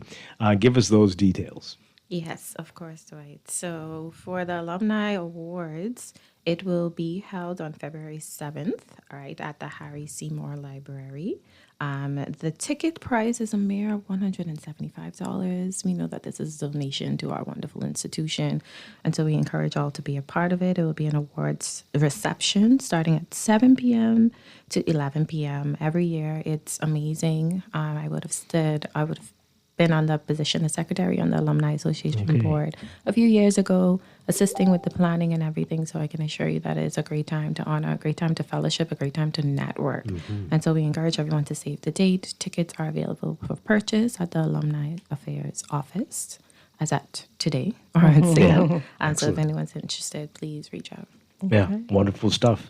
Congratulations again to all of you and those who were on the show today and what you're doing for the country. And a shout out to the Alumni Association for all your hard work as well. Zenobia Bastian, Dr. Janice Marshall-Roberts, and Tim Ingram, thank you again for being here this morning. Appreciate it. Thank you. Thank you for having us. Thank you. All right, we're going to take a break for news and be back with business. We're talking with the Department of Inland Revenue when we get back. Stay with us here on Morning Blend on Guardian Radio 96.9.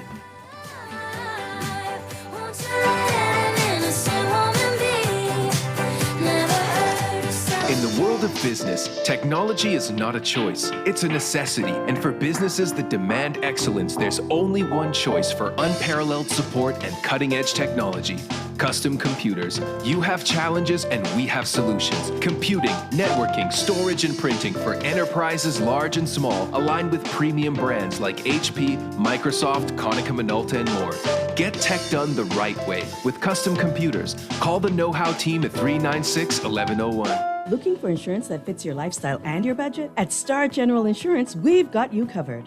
Whether it's motor insurance with flexible options for third-party liability and comprehensive coverage, or commercial insurance products that protect your business, we have choices you home or renting. Our home insurance products have just what you need. And for the adventurers out there, we offer marine insurance too.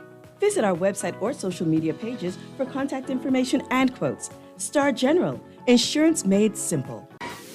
The views and opinions of the hosts and guests are their own and do not necessarily reflect the views of the management and staff of Guardian Radio. Wake up, it's a new day. Wake up, it's a new day.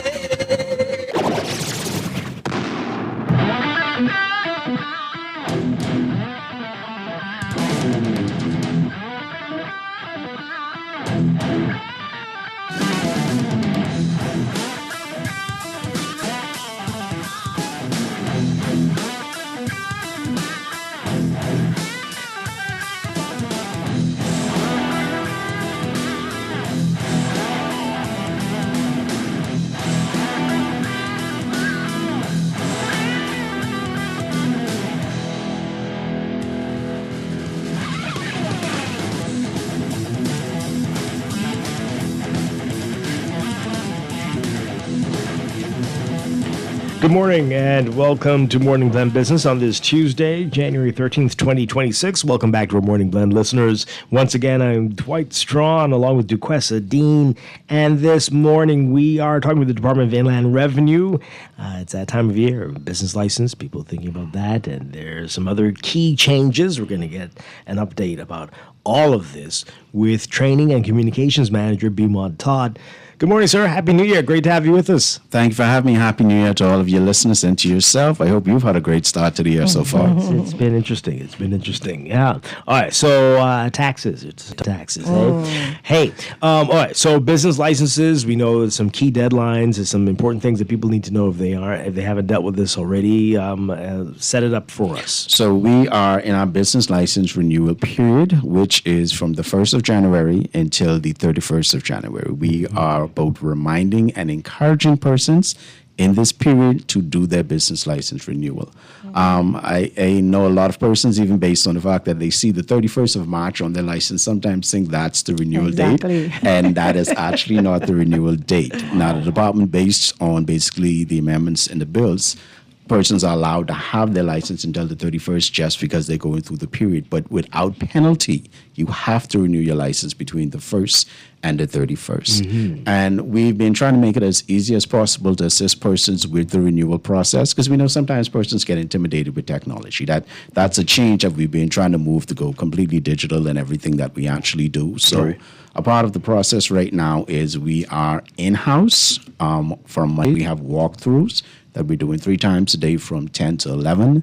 11 to 12, and then one from 1 to 2, where we're asking persons to go onto our website, our socials, and they can register to come online, because the space, of course, is limited for persons to be able to come in. But even if you need to come in and just walk through, we're still accepting walkthroughs once space is actually available, because we want to assist persons with the process of being able to go through the renewal process. And honestly, the process doesn't take more than 5 minutes. I was going to ask you. Okay. Yeah, the process doesn't take more than 5 minutes, honestly, to walk persons through the process to be able to do their renewals. Right. I know when the change happened, I think it was probably about 23, when the new system came in place where persons have to do their business license annual and their business license actual. I think that threw a lot of persons off going through the actual process. Right.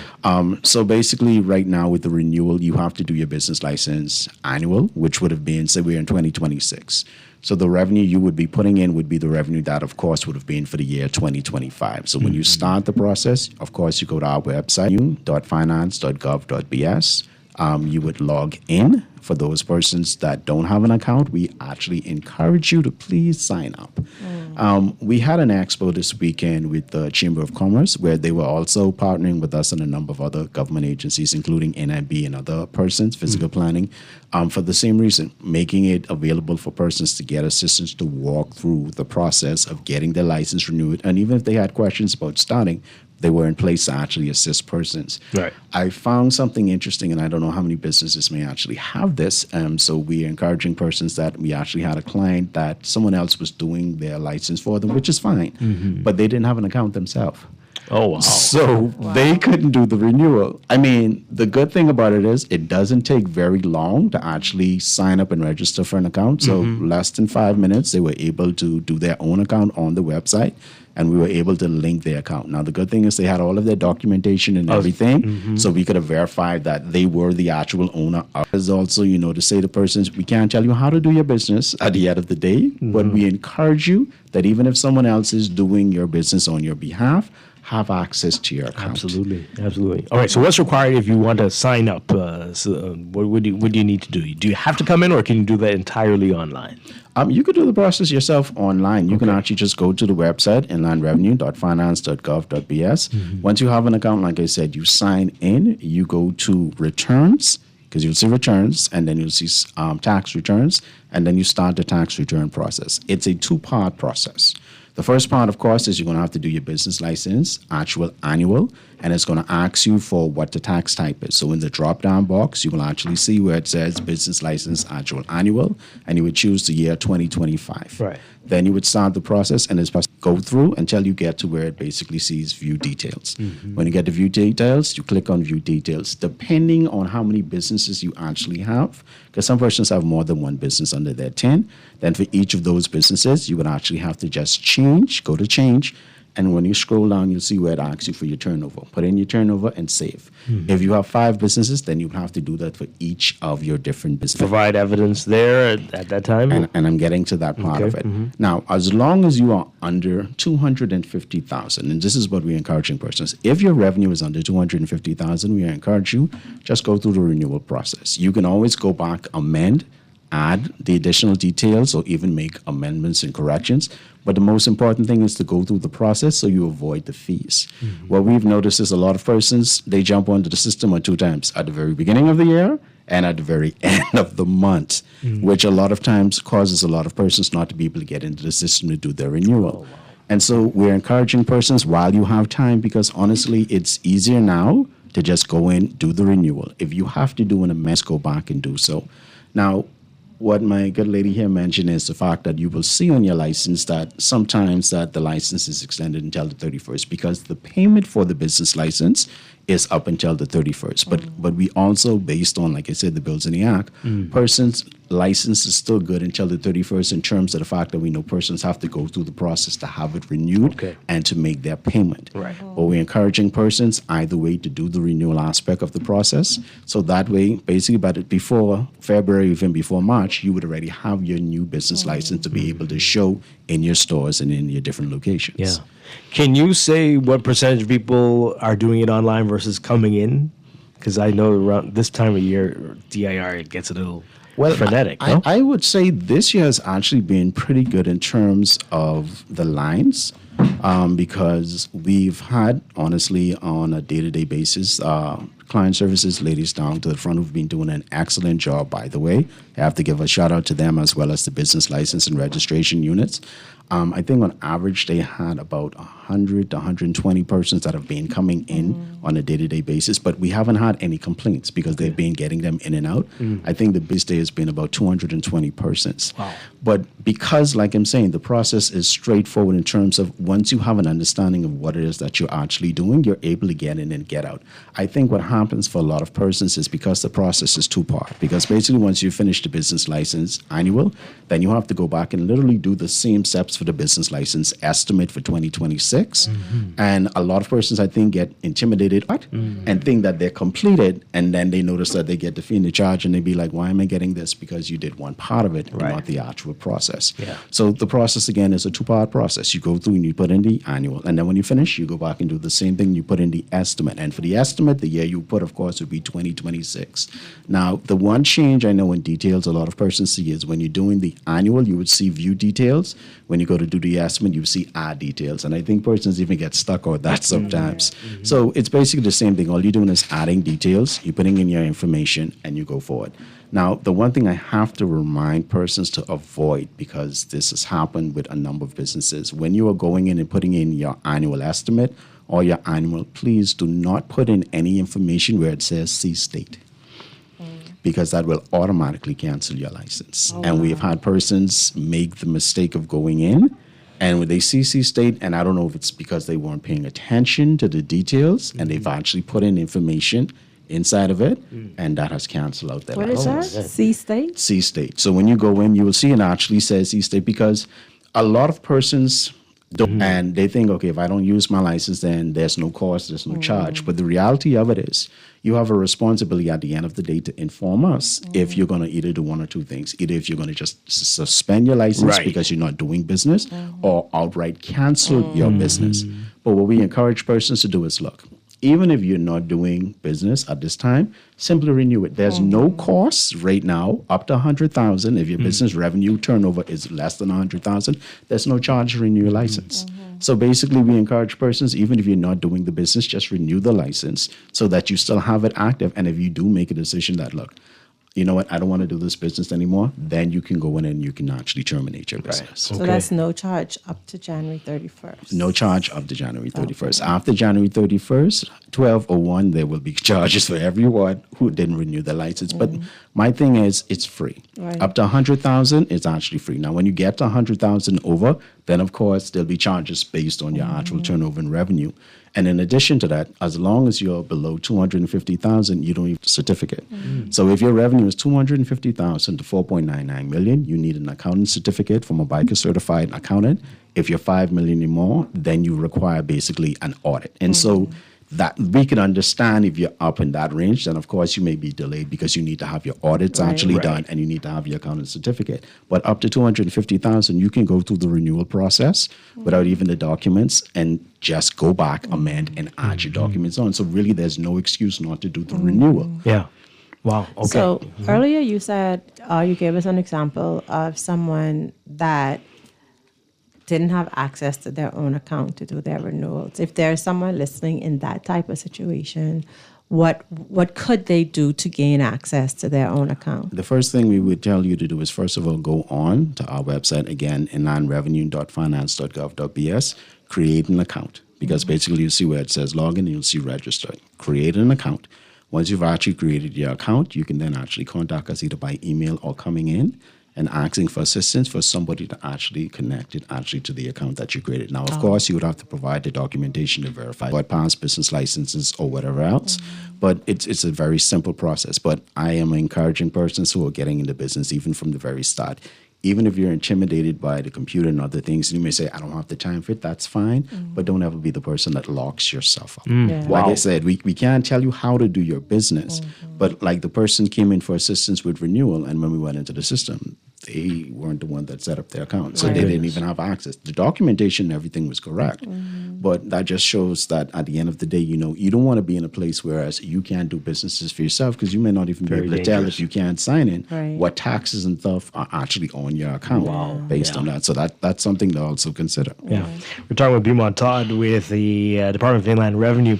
Getting quite a few questions. You can text us as well, 422-4796, or tweet us, Facebook us, and call in. We'll take calls in a little bit. But a couple of messages here. Different people saying they're having issues with passwords, unable to log in to the account because they don't remember the password or the password isn't working. And they're suggesting the password reset is not easy for them to navigate. Explain that to us. If you have that issue with your password, what can you do? So it's a funny situation, whereas usually you don't do your renewal for once a year. So usually a lot of persons do forget their passwords because simply they don't have to go into their account. Right. We just encourage persons to go to the website, same place where you would actually log in. Below it, you'll see where it says reset passwords. You click on that, you put in your email. Usually it would take about 5 to 10 minutes. Sometimes, honestly, depending on the system load, they'll see it actually show up in your box. But once that happens, you have about 15 to 20 minutes, if I remember correctly, to renew you reset your password. And sometimes persons miss the time. If you see that you've done it once or twice and you don't see a message, then we would encourage you to either reach out to us. Sorry, my apologies, it's my phone. To actually reach out to us. And we'd be able to assist you either by email or coming into our client services, and we'll be able to assist you in that regards. Now, at the same time, persons can also message us on our socials at DIR Bahamas. This is our Instagram, our Facebook, our YouTube, our Twitter, because we follow all of the messages and we try to reply as quickly as we can to those formats as well if they do have questions or if they do need assistance as well, because we monitor all of those platforms in addition to the other emails that are available. All right. So you touched on this earlier, and we know this has been, as you say, for a number of years, people have been concerned about this. But this person's asking, please explain in detail why business owners are paying actual business license fees for the previous year as expected and right, and paying a projected business license fee earned as yet. Well, that's a fun question. I'll answer it like this. The business license, in a lot of ways, think about going into a store. If you go into a store and you have to purchase an item before you go into the store, don't you have to pay for the item before you go into the store? Can you go into any business, get their product, and then walk out the business without paying for it? You got to pay. You have to pay. You have to pay for the product. So the business license, in a way, is a product that's being made by the government of Bahamas in order for you to actually operate and do your business. Now, up to a certain point, because at one point in time, I think a lot of persons forget, regardless of one point, you had to pay for your business license anyway. It was $100 literally for your business to operate. And I'll be honest, I had a point where I had a business. I missed a few years and I worked there and I had to go back and clear up my balance. But in this instance, because the license is actually basically free up to a certain point, we really don't have the excuse to say that there's going to be a charge unless you go past a certain deadline. Right. And any business, you got Cable Bahamas that charges you now if you don't pay them on a certain point in time. Yeah, I think BTC and everybody's looking towards it.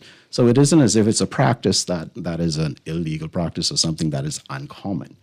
The other I didn't part, understand the question, honestly. the question was they wanted to find out why is it that you have to pay for the business license after a certain period, and also if it falls within a certain range. Right. Yeah. That's what the question was. Concerns about, but this is years now. The process has changed there. Yeah. And they might need to take this up with the government, someone else, right? Parliament or that Perhaps. issues. Perhaps. Yeah. But as you said, unless you reach that threshold, there's no charge for them. Right. If you do it before the deadline, you don't get a charge. And that too. And if you do it after. All right, this But text. is that what she was saying, though? I thought she was talking about paying taxes. Well, paying taxes versus paying for the business like what you earned, and some having to based on what they project. Yes. You understand? Because what I get this person asking is you pay tax. So let's just say you're over 250,000. You're paying taxes on the 2025 year for that figure. Then do you again pay for your projected 300,000 in 2026? In order to get the license. That's the question I think I understood. Yeah. So why is it that way? Now, that's something that's being based in the Act. I wouldn't be able to answer why they set it up, but that's how they had it set up inside the Act and amendments. So I would say that would be a question that would go, A, the government at the time to figure out why is it set up in that way. But that's basically how it has been set up in terms of you actually getting the license for that act. Okay. This person says, I completed my actual and estimated returns, but I got no message that it's in process or in progress or any email at all. Is that normal? How does it normally work? We always encourage persons to always check the portal. You will get an email that indicate the fact that the process was actually completed. I would also ask the person when they were going through the process for their actual annual and their estimate, did they see a message that came up on their screen, whatever they were using, a device that actually indicated that you've actually completed the process? Because that does show up. And then you would also receive an email. But again, you can actually go back into your portal, which is why having your account is so important as well. Because we do a lot of the messaging back and forth. So sometimes you'll see persons say, I didn't get a particular email, or I didn't see my license, or I didn't see my license drop. But when they actually go into the actual account and portal, the information in the title is actually there. Because basically the persons that work, they communicate back and forth through the portal. So a lot of times, persons don't go into the portal, and the information that they're looking for and the communications are actually directly in the portal. So I would say to that person, if you see in 5 to 10 business days, realistically, we have been, realistically, I think persons have been getting their licenses in shorter time because they've been really getting them in and out. As long as you have all of your documentation and everything is in order, there shouldn't be any real hold up. But realistically, it usually takes about 5 to 10 business days. Okay. So if you don't see the process is completed on your screen, it's not completed. No, I would tell you to go back and to check to see if you actually missed a step or anything. Because sometimes persons will go back inside their return and they'll see list returns so they can actually see exactly where they are in the process, and they'll see that either it's still in continue or it's actually in draft. Okay. And so you want to make sure that once you've done your return, it actually says complete. And when it actually says complete, you know that part of the process is complete. But again, we want persons to know to go through both aspects of it, because sometimes the person says, well, I did it, which means they may have actually done the estimate and skipped the annual, or done the annual and skipped the estimate without realizing there are two parts of the process for it to be actually completed. Wow. All right. We can get some calls in. 323-6232, 325-4316, 325-4259. Call us toll free, 242-300-5720. We're talking to Beaumont Todd with the Department of Inland Revenue. Caller, good morning. You're live on the air. Good morning, Dwight. Good morning. Good. How you guys doing? Just wanted to ask a question. I have 3 business licenses under one account. But one of the licenses, I went in last year to get 2. Well, obviously you can't renew 2 of your businesses unless all 3 is up to date. Am I correct? That is correct. If they're all under the same tin, that is correct. Right. Now, one of my businesses did not get approved by town planning. I have the letter and everything, say, hey, this business is no longer, please suspend that, blah, blah, blah. But Inland Revenue has not yet to take that particular license. I paid for it last year when the business is not even operating.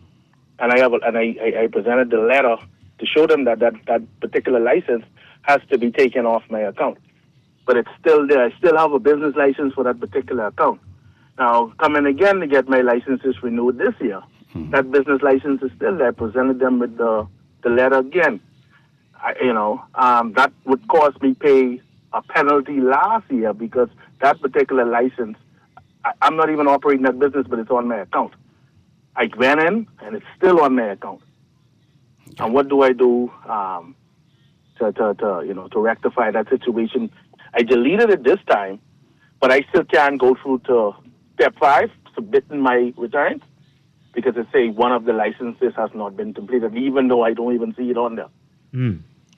Okay. Thanks a lot, caller. Beaumont, do you have an answer for that? Yeah, so I would say 2 steps that you would take. The first one is I do apologize about the hindrance towards you being able to get the business done. I would encourage you to actually, if you need to come in again, and to bring the documents for us to actually make sure it gets put on the account this time. You can actually ask for me, Mr. Todd, if you need assistance in that regards, but I know our client services ladies usually do a very good job with that. The other part of it, and this is what I mentioned earlier, the portal. The portal is your friend. Any of the documentation, the changes. So usually when you have a change of circumstance, whether it's a change in circumstance of your business needing to change name, If you are a business that's basically working under lease and different things, and the location has to change, all of that documentation we encourage persons to usually put into the portal, so that way there's a registry to show the fact that at the end of the day you didn't just bring it into somebody. And I'm being real for a moment, because sometimes you bring in your documentations and everybody, but let's be real. We know everybody doesn't do what they're supposed to do sometimes. But for your protection, the best thing is always to put the documentation into the portal, because once it's actually in there, nobody could deny the fact that the information has already been put into the system. So that's the first thing I would encourage you to do, to go back into the account under change of circumstance, put in the documentation, and the second step would be then to come into us, because see, one, you'll already have the record of it actually being in the system. My thing is, if you said you brought it in, but you never put it in, the reality of it is you may have given it to somebody, and that person may have actually not even be with the company anymore. So who even knows if they've even passed it on? And I'm not knocking, I'm just saying, I'm being real with the situations that things happen. So the best thing is always any action that you take, let it start with what you put inside the portal. Even if you put in a change of circumstance, that way a record is already being noted inside the system, not just word of mouth. Whoever the managers and the supervisors are, they would see that as well. So when you do come in, you would also have that as another means to actually get a change. And like I said, that would be the process I would go through to make sure that you can get that cancel off and change for you before the 31st, so that you don't get charged for the business again. Wow. Okay. Take another call. Good morning, caller. You're live on the air. Good morning, Dwight. How are you doing? Doing well. Good morning to your guest. I have two questions. Good morning. As a small contractor, I am VAT registered, and I get my license every year. And what happened is, why you all stop giving us our TCC for 6 months, man? Because when you start doing 3 months, you're killing us, man. I lost 2 or 3 jobs last year. But your takes all, you got to go and reprocess the things all over again. Now, the 6 months was really good because you have the license for a year, and I go from January to June, and from June to December, that's be much easier for a small contractor. And I forgot to close out my watching, because I wasn't making the money, and you also charged me $200 last year, and I could have used the money to pay something else. I just want to get your input on that. Okay. All right. Thank you very much. Well, I'll say this pertaining to the TCC. Any change that's made to any action we take is always guided by law. We don't just do things off on our own. So any amendments, any bills would have been affected why it may have changed from the 6 months to possibly to 3 months. But the other reason is also to make sure at the end of the day that persons are actually current with what they may or may not owe to the government. Because you can have a business within the first 3 months, they are clear with their TCC, and 4 months come, then they owe customs, NIB, or one of the others. So I don't know if that was the thinking behind why the time period was actually changed, but that would be the reasoning that I would actually look at. Yeah. But as far as changing the time, that would be something that would have to be addressed at the parliamentary level. One thing I didn't get to mention, Dwight, we were supposed to talk about it a little bit today as well, as also I know we had changed establishments. Right. And I know a lot of persons has questions pertaining to the process with that. So basically, as long as you are running or you're registered, you're mandatorily registered to register for the liquor license registration. If you don't, you won't be able to get your business license this year. And of course, there's some establishments that are not going to be included as a part of it. If you're a bar, if you're a restaurant, or someplace that basically sells like in the nightclubs liquor, then of course you're going to be required actually to register for the liquor license registration. We're encouraging persons, especially if you're a new business that is actually trying to get into the process, at least 90 days out when you know that you're actually going to be registering, to actually put in for your registration. So just like how you'd have to have your documents from physical planning, or you'd have to have it from environmental health, or one of those, in order for you to operate with the business license for the liquor license, you now need to be registered for that process as well. Yeah. And the thing is, there's also a part of the process that actually has to come to the public, where the public consultation of the community actually have to have feedback as whether or not they have any disagreements on this person getting their certification. So that's why we encourage persons at least 90 days out. So all of that part of the process is actually done. And because this is now a new process as well in terms of what persons have to go through, just like any other financial institution, because I know persons have asked, why do I have to bring in all of my documents and different things again? Just like the banks and any other financial institution, after a certain period of time, you're always asked to bring in your KYC to make sure everything is actually up to date and your documents are actually up to date. So I know persons have asked about that. So that's why we're asking persons, because it is a new process, to make sure that all of their documentation, their passports or whatever else documentation from the other departments they need have been actually up to date. What are the deadlines for this? When are we expecting to see the takeaways and the drive-throughs, the crackdown on those? Now, as far as the takeaways and drive-throughs go, of course, they will not be getting licenses in terms of that, but that would probably start, I would say, as soon as the end of the month with our compliance team, making sure that those... This month? Yes, making sure that those businesses are not operating if they don't have their business license and their liquor registration, which would actually be included as a part of that. The thing we're encouraging persons is at the end of the day. Now, I know we also discussed a little bit about persons when they have like different things if they would require. Well, those persons wouldn't require it because they would still go through the process for an occasional license because this is not that would not be an annual license in terms of them. Okay. As well as maybe those persons who sell like liquor out to the airport and different things, but the duty-free licenses, they wouldn't be required to go through the process. So we know that there are restaurants, they're dine-in restaurants, and of course they would be able to have a liquor license, but they also, people order food and you can get something out of the cooler and take it with when you take away your food. Is that going to be allowed anymore? Is that a violation? Yeah. How does that work there? Well, it would be in terms like if you have the license already to operate and to sell, then that shouldn't affect your business once you have your registration license. If you don't, then you would not be allowed to actually sell it because then you... How does compliance handle situations like that? You go out and do inspections or how do you know if people doing it? So the thing that I don't know if most persons realize is when our compliance team goes out, we check the business license. And just like how the police now can check your car and they scan the QR code to make sure that your information is correct, the same thing is with the business licenses. So we discourage persons from trying to fraud their licenses because we do have systems in place to check to make sure that the license that you have up is a legitimate actual license. So when they do go, there are protective features, a legitimate license. I don't think they think we just print these for free. No, those are printed with protective features, not just for our sake, but for the sake of the businesses that do legitimate businesses at the end of the day. All right, we've got a whole lot of text messages and time's going by very quickly and a couple more calls. We'll get to the calls in a bit. But this person is saying, I tried to renew my business license in December, but I couldn't. Can you only apply for 2026 in 2026? Yes. You only allowed January 1st through the 31st? You cannot renew on December 31st. You can only renew from the beginning of the year. So from January 1st, you can put in to renew your license. And again, from January 1st to January 31st, that's our renewal period without penalty. Okay.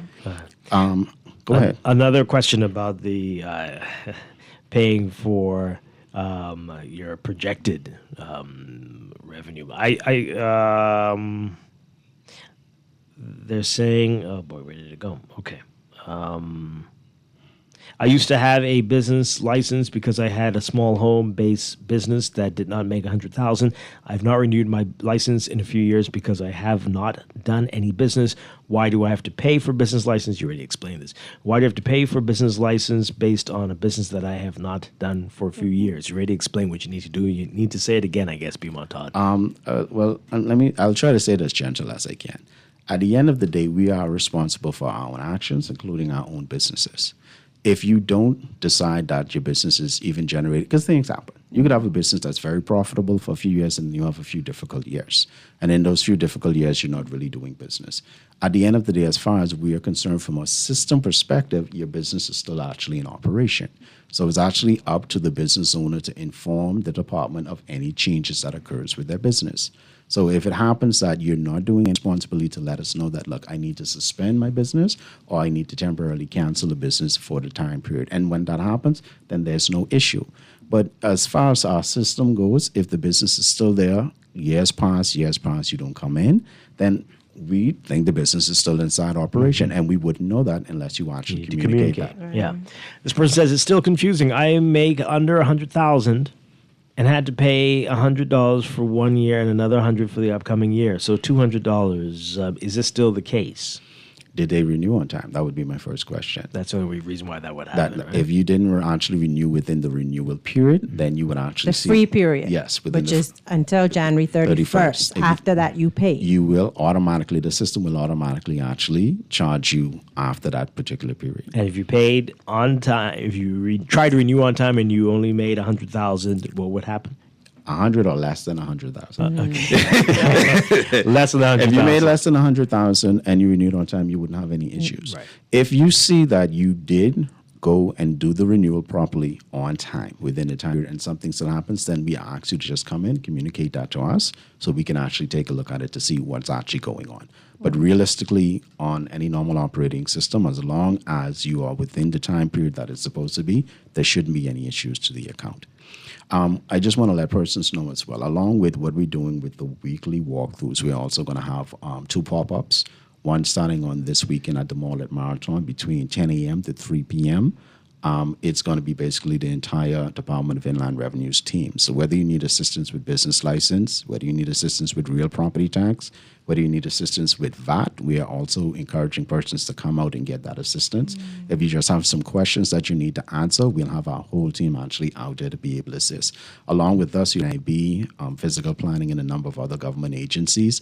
So if there's some issue that's stopping you from being able to get your business license, or even like how the person's asked about their TCC at the end of the day, those other agencies are going to be in place to be able to assist us and the clients to make sure that they can get the documentation that they need. Look, we want businesses to be successful. And any economy knows it's your small businesses that drive the economy and help the economy to grow at the end of the day. And my hope is for every business to get to the point that they can be taxable, because it's how we support and we grow as a country and as a nation. So it's never the fact that we want businesses to fail. We want them to be successful. Along with this weekend, we're also on the 24th going to be doing another pop-up at the Mall at Marathon. So you have 2 weeks where the department and the other agencies are going to be out to be able to assist persons. And we're looking at planning to possibly go to 2 of the family islands. One would be Andros and one would actually be possibly Long Island. Those dates will confirm to assist persons with the renewal process as well as the liquor license registration aspect of things. Okay. This text just says, call, you can get your final calls, and really quickly, 323-6232, 325-4316, 325-4259. I could see problems with this one. This one says, well, hey, if the business doesn't renew after 90 days, just strike it from the books. It's not that complicated. I think you're looking for trouble. You're looking for trouble if you do it like that. I'm not going to even touch that. No, I'm not going to. It'd be simpler if you just call and say, hey, that business is done. It is just simpler. And at the same time, let me just reiterate, anything that we do, it has to be operated by law. So if it hasn't actually been amended or placed inside law, we don't have the right to just go in and just change things or willy-nilly based on our own desires. I mean, how difficult is it to just cancel your business license if you're not using it? You can go into the why is that somebody else's responsibility? You heard if what you're I no said. longer using your business, you have a license, you know the license is coming up for renewal, go in there and just cancel future challenges and having to back pay for something. Yeah. Help yourself. Got quite a few text messages, people saying they have applied, they've done the right things, but they're not getting any response. They're not getting anything. What do you say to that, Beaumont? Again, let me encourage persons so let me just give out a few contacts. First of all, we tell persons to call into the lines, which is 225-7280. For persons to actually reach us, if they're not able to reach us by the phones, we encourage them to email us at taxinquiries@bahamas.gov.bs. We also have our socials. Again, I think a lot of times persons forget we have all of our socials at DIR Bahamas, all have the same handle, whether it's Facebook, whether it's Twitter, whether it's TikTok, whether it's X. You can even message us on YouTube if we need to. We have somebody that monitors all those. I'll throw another one out there, DIR_comms, COMMS at bahamas.gov.bs. If you need to, you can email to us. That'll come directly to our department, and we'll make sure the information gets to the appropriate department. We want persons to get the assistance that they need at the end of the day. And so basically, we have made a number of channels for persons to reach out.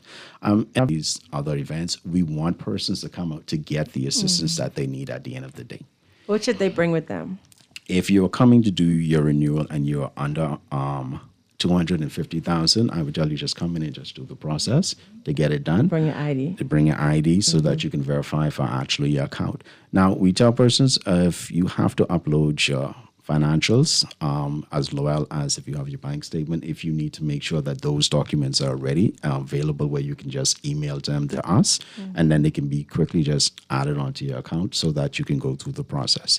If you are over I would say the 250,000 where you require to have an accounting certificate, then of course, you'll need more additional documentation. But if it's just for a renewal process, we advise persons just to come in, because sometimes a lot of the difficulties I see for persons, honestly, is just getting the password reset. Okay. Once you've gotten your password reset, you've gotten access back into your account. The walkthrough can take less than 5 minutes for us just to basically walk you through the process once you already know what your turnover is for the actual year and to go through the process. Yeah. I want to remind persons, since we are dealing with business license, also the fact that VAT is also upcoming this month for persons to know that, to start getting ready and preparing for that. Because if you are owing for your property or any of those other parts, you will not get your business license. Oh, wow. So you have to make sure that all of the areas that you are owing for, or if some payment plan or something is in place, that is already documented so that there's no hindrance to the business license.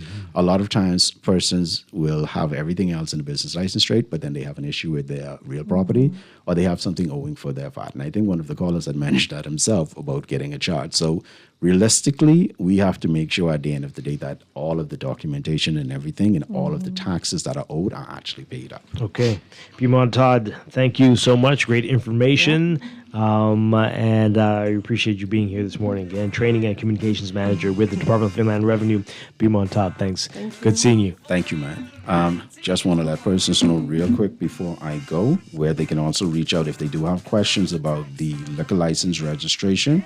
They can actually just email at liquorregistration@bahamas.gov.bs, or they can call 604-8256 for persons who may have questions or to submit their application and information. Okay, good stuff. I have to talk more about the liquor licensing and lots of people with concerns, but great to have you with us this morning. All right, we're going to take a break. When we come back, we're giving away calendars, NIV calendars. You could win. Just answer the trivia questions. That's coming up next. Stay with us. Thank you.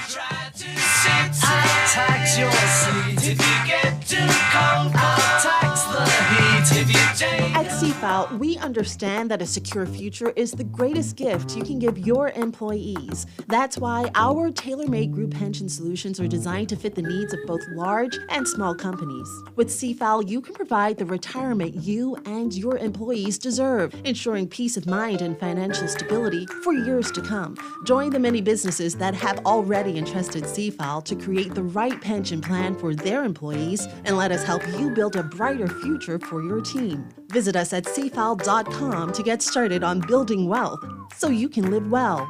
CFAL, growing wealth for future generations. For fast, reliable, and impactful printing services, look no further. Let Printmasters bring your masterpiece to life. We stand by our quality products that is second to none. Our affordable pricing and friendly, efficient staff makes Printmasters the ultimate choice for all your printing services, from banners to booklets to business cards. You name it, we can print it. Let Printmasters bring your masterpiece to life. Located in the Nassau Guardian Building, telephone 302-2361. Put more money back in your pocket with the Fidelity Debt Consolidation Loan. Why pay more when you can pay less? Reduce your monthly debt payments down to one low, easy payment. Apply for a Fidelity Debt Consolidation Loan today. Call 356-7764. Fidelity, we're good for you. Planning for retirement can be overwhelming, but with CFAL, it doesn't have to be. We offer tailor-made individual, group, and pension solutions that take the guesswork out of retirement planning. Whether it's for you or your company, don't leave your future to chance and let the trusted hands of CFAL's experts guide you toward peace of mind and financial stability. Low upfront costs and affordable monthly payments make it easy for you to build wealth so you can live well. Visit us at cfal.com to start on your path toward financial freedom. CFAL, growing wealth for future generations. This is Guardian Radio, your station for up-to-the-minute news and intelligent, interactive, and engaging conversations. 96.9. It is time for your morning business report brought to you by CFAL. F&M leader Michael Pintard says the government has broken Public Procurement Act laws with the announcement of a public-private partnership to build a port in Mayaguana, explaining that even unsolicited proposals must go to competitive bidding. Pintard saying that there are concerns about the government's handling of PPPs and that these are well documented. He said the International Monetary Fund has flagged the government's treatment of so-called PPP projects as a matter of concern, and the Fiscal Responsibility Council has warned that the approval regime remains wholly inadequate. Thus, the Davis administration has not changed the way it has approached PPP concerns, but it's continued that trend with the announcement of Mayaguana. The government releasing a statement late Wednesday explained that it's entered the PPP with Global Lead Consultant Group. The statement said the project will jointly be owned by the government, the Mayaguana Island Development Fund, and Global Lead Consultant Group Limited. The Nassau Cruise Port is defining itself as a burgeoning port for luxury cruise lines after welcoming 3 premium luxury cruise vessels to the port in December. The cruise port CEO and director, Mike Moore Jr., says the arrivals signal growing and renewed interest in NCP as a luxury cruise destination. NCP said December's activity was a strong signal of the momentum the port was experiencing heading into 2026. The port says that it welcomed the MSC Grandiosa for the first time in December as well, with a capacity of more than 4,800 guests at double occupancy. The ship's arrival marked a significant milestone in the long-standing partnership between NCP and MSC. In your Market Watch, recapping trading on the BISX from Friday before the holiday, your market movers, Commonwealth Bank moving 40,696 shares, closing at up 15 cents. Finco moving 1,100, unchanged at 16.20. Consolidated Water unchanged at 7.10, and Emira Incorporated closing at 11.92, unchanged. The BISX All-Share Index closing at 3,132.01, up 0.16. Recapping the week, the local market ended the week with 128,966 shares crossing the exchange, with 30 trades accumulating a value of $839,187. The BISX All-Share Index gained 40.09 points, or 1.288%, ending the week at 3,151.72. Year-to-date, the index is up 42.13 points, or 1.355%. The week's volume and value leader, Bank of the Bahamas, moving 50,000 shares in 2 trades with a value of $305,000. That's your Market Watch, and that is your morning business report brought to you by CFAL, growing wealth for future generations.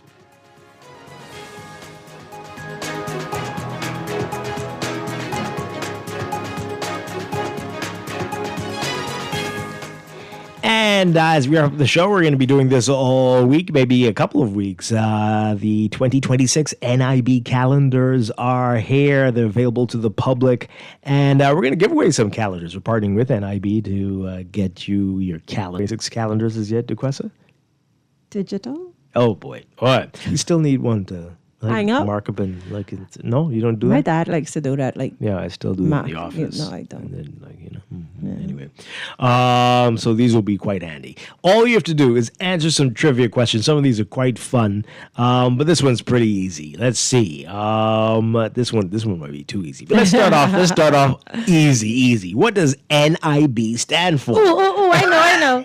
If you know the answer, you can win a calendar. Give us a call right now, 323-6232 or 325-4316. What does NIB stand for? And you could win. Just call in right now, and we'll have this calendar waiting for you.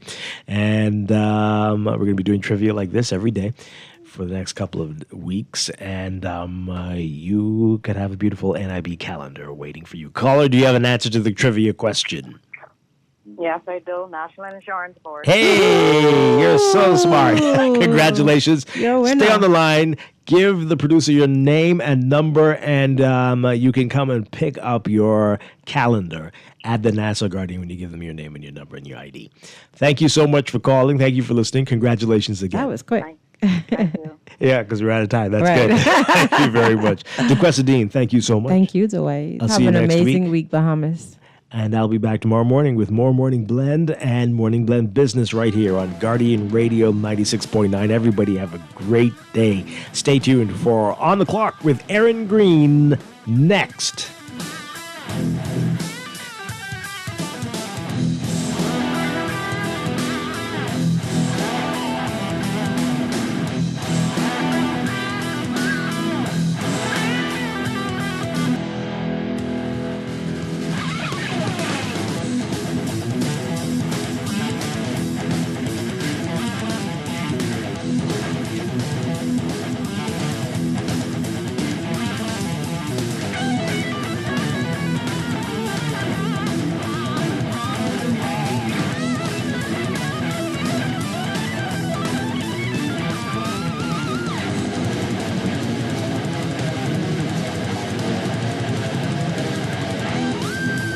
This is Guardian Radio 96.9 FM, streaming on GuardianTalkRadio.com.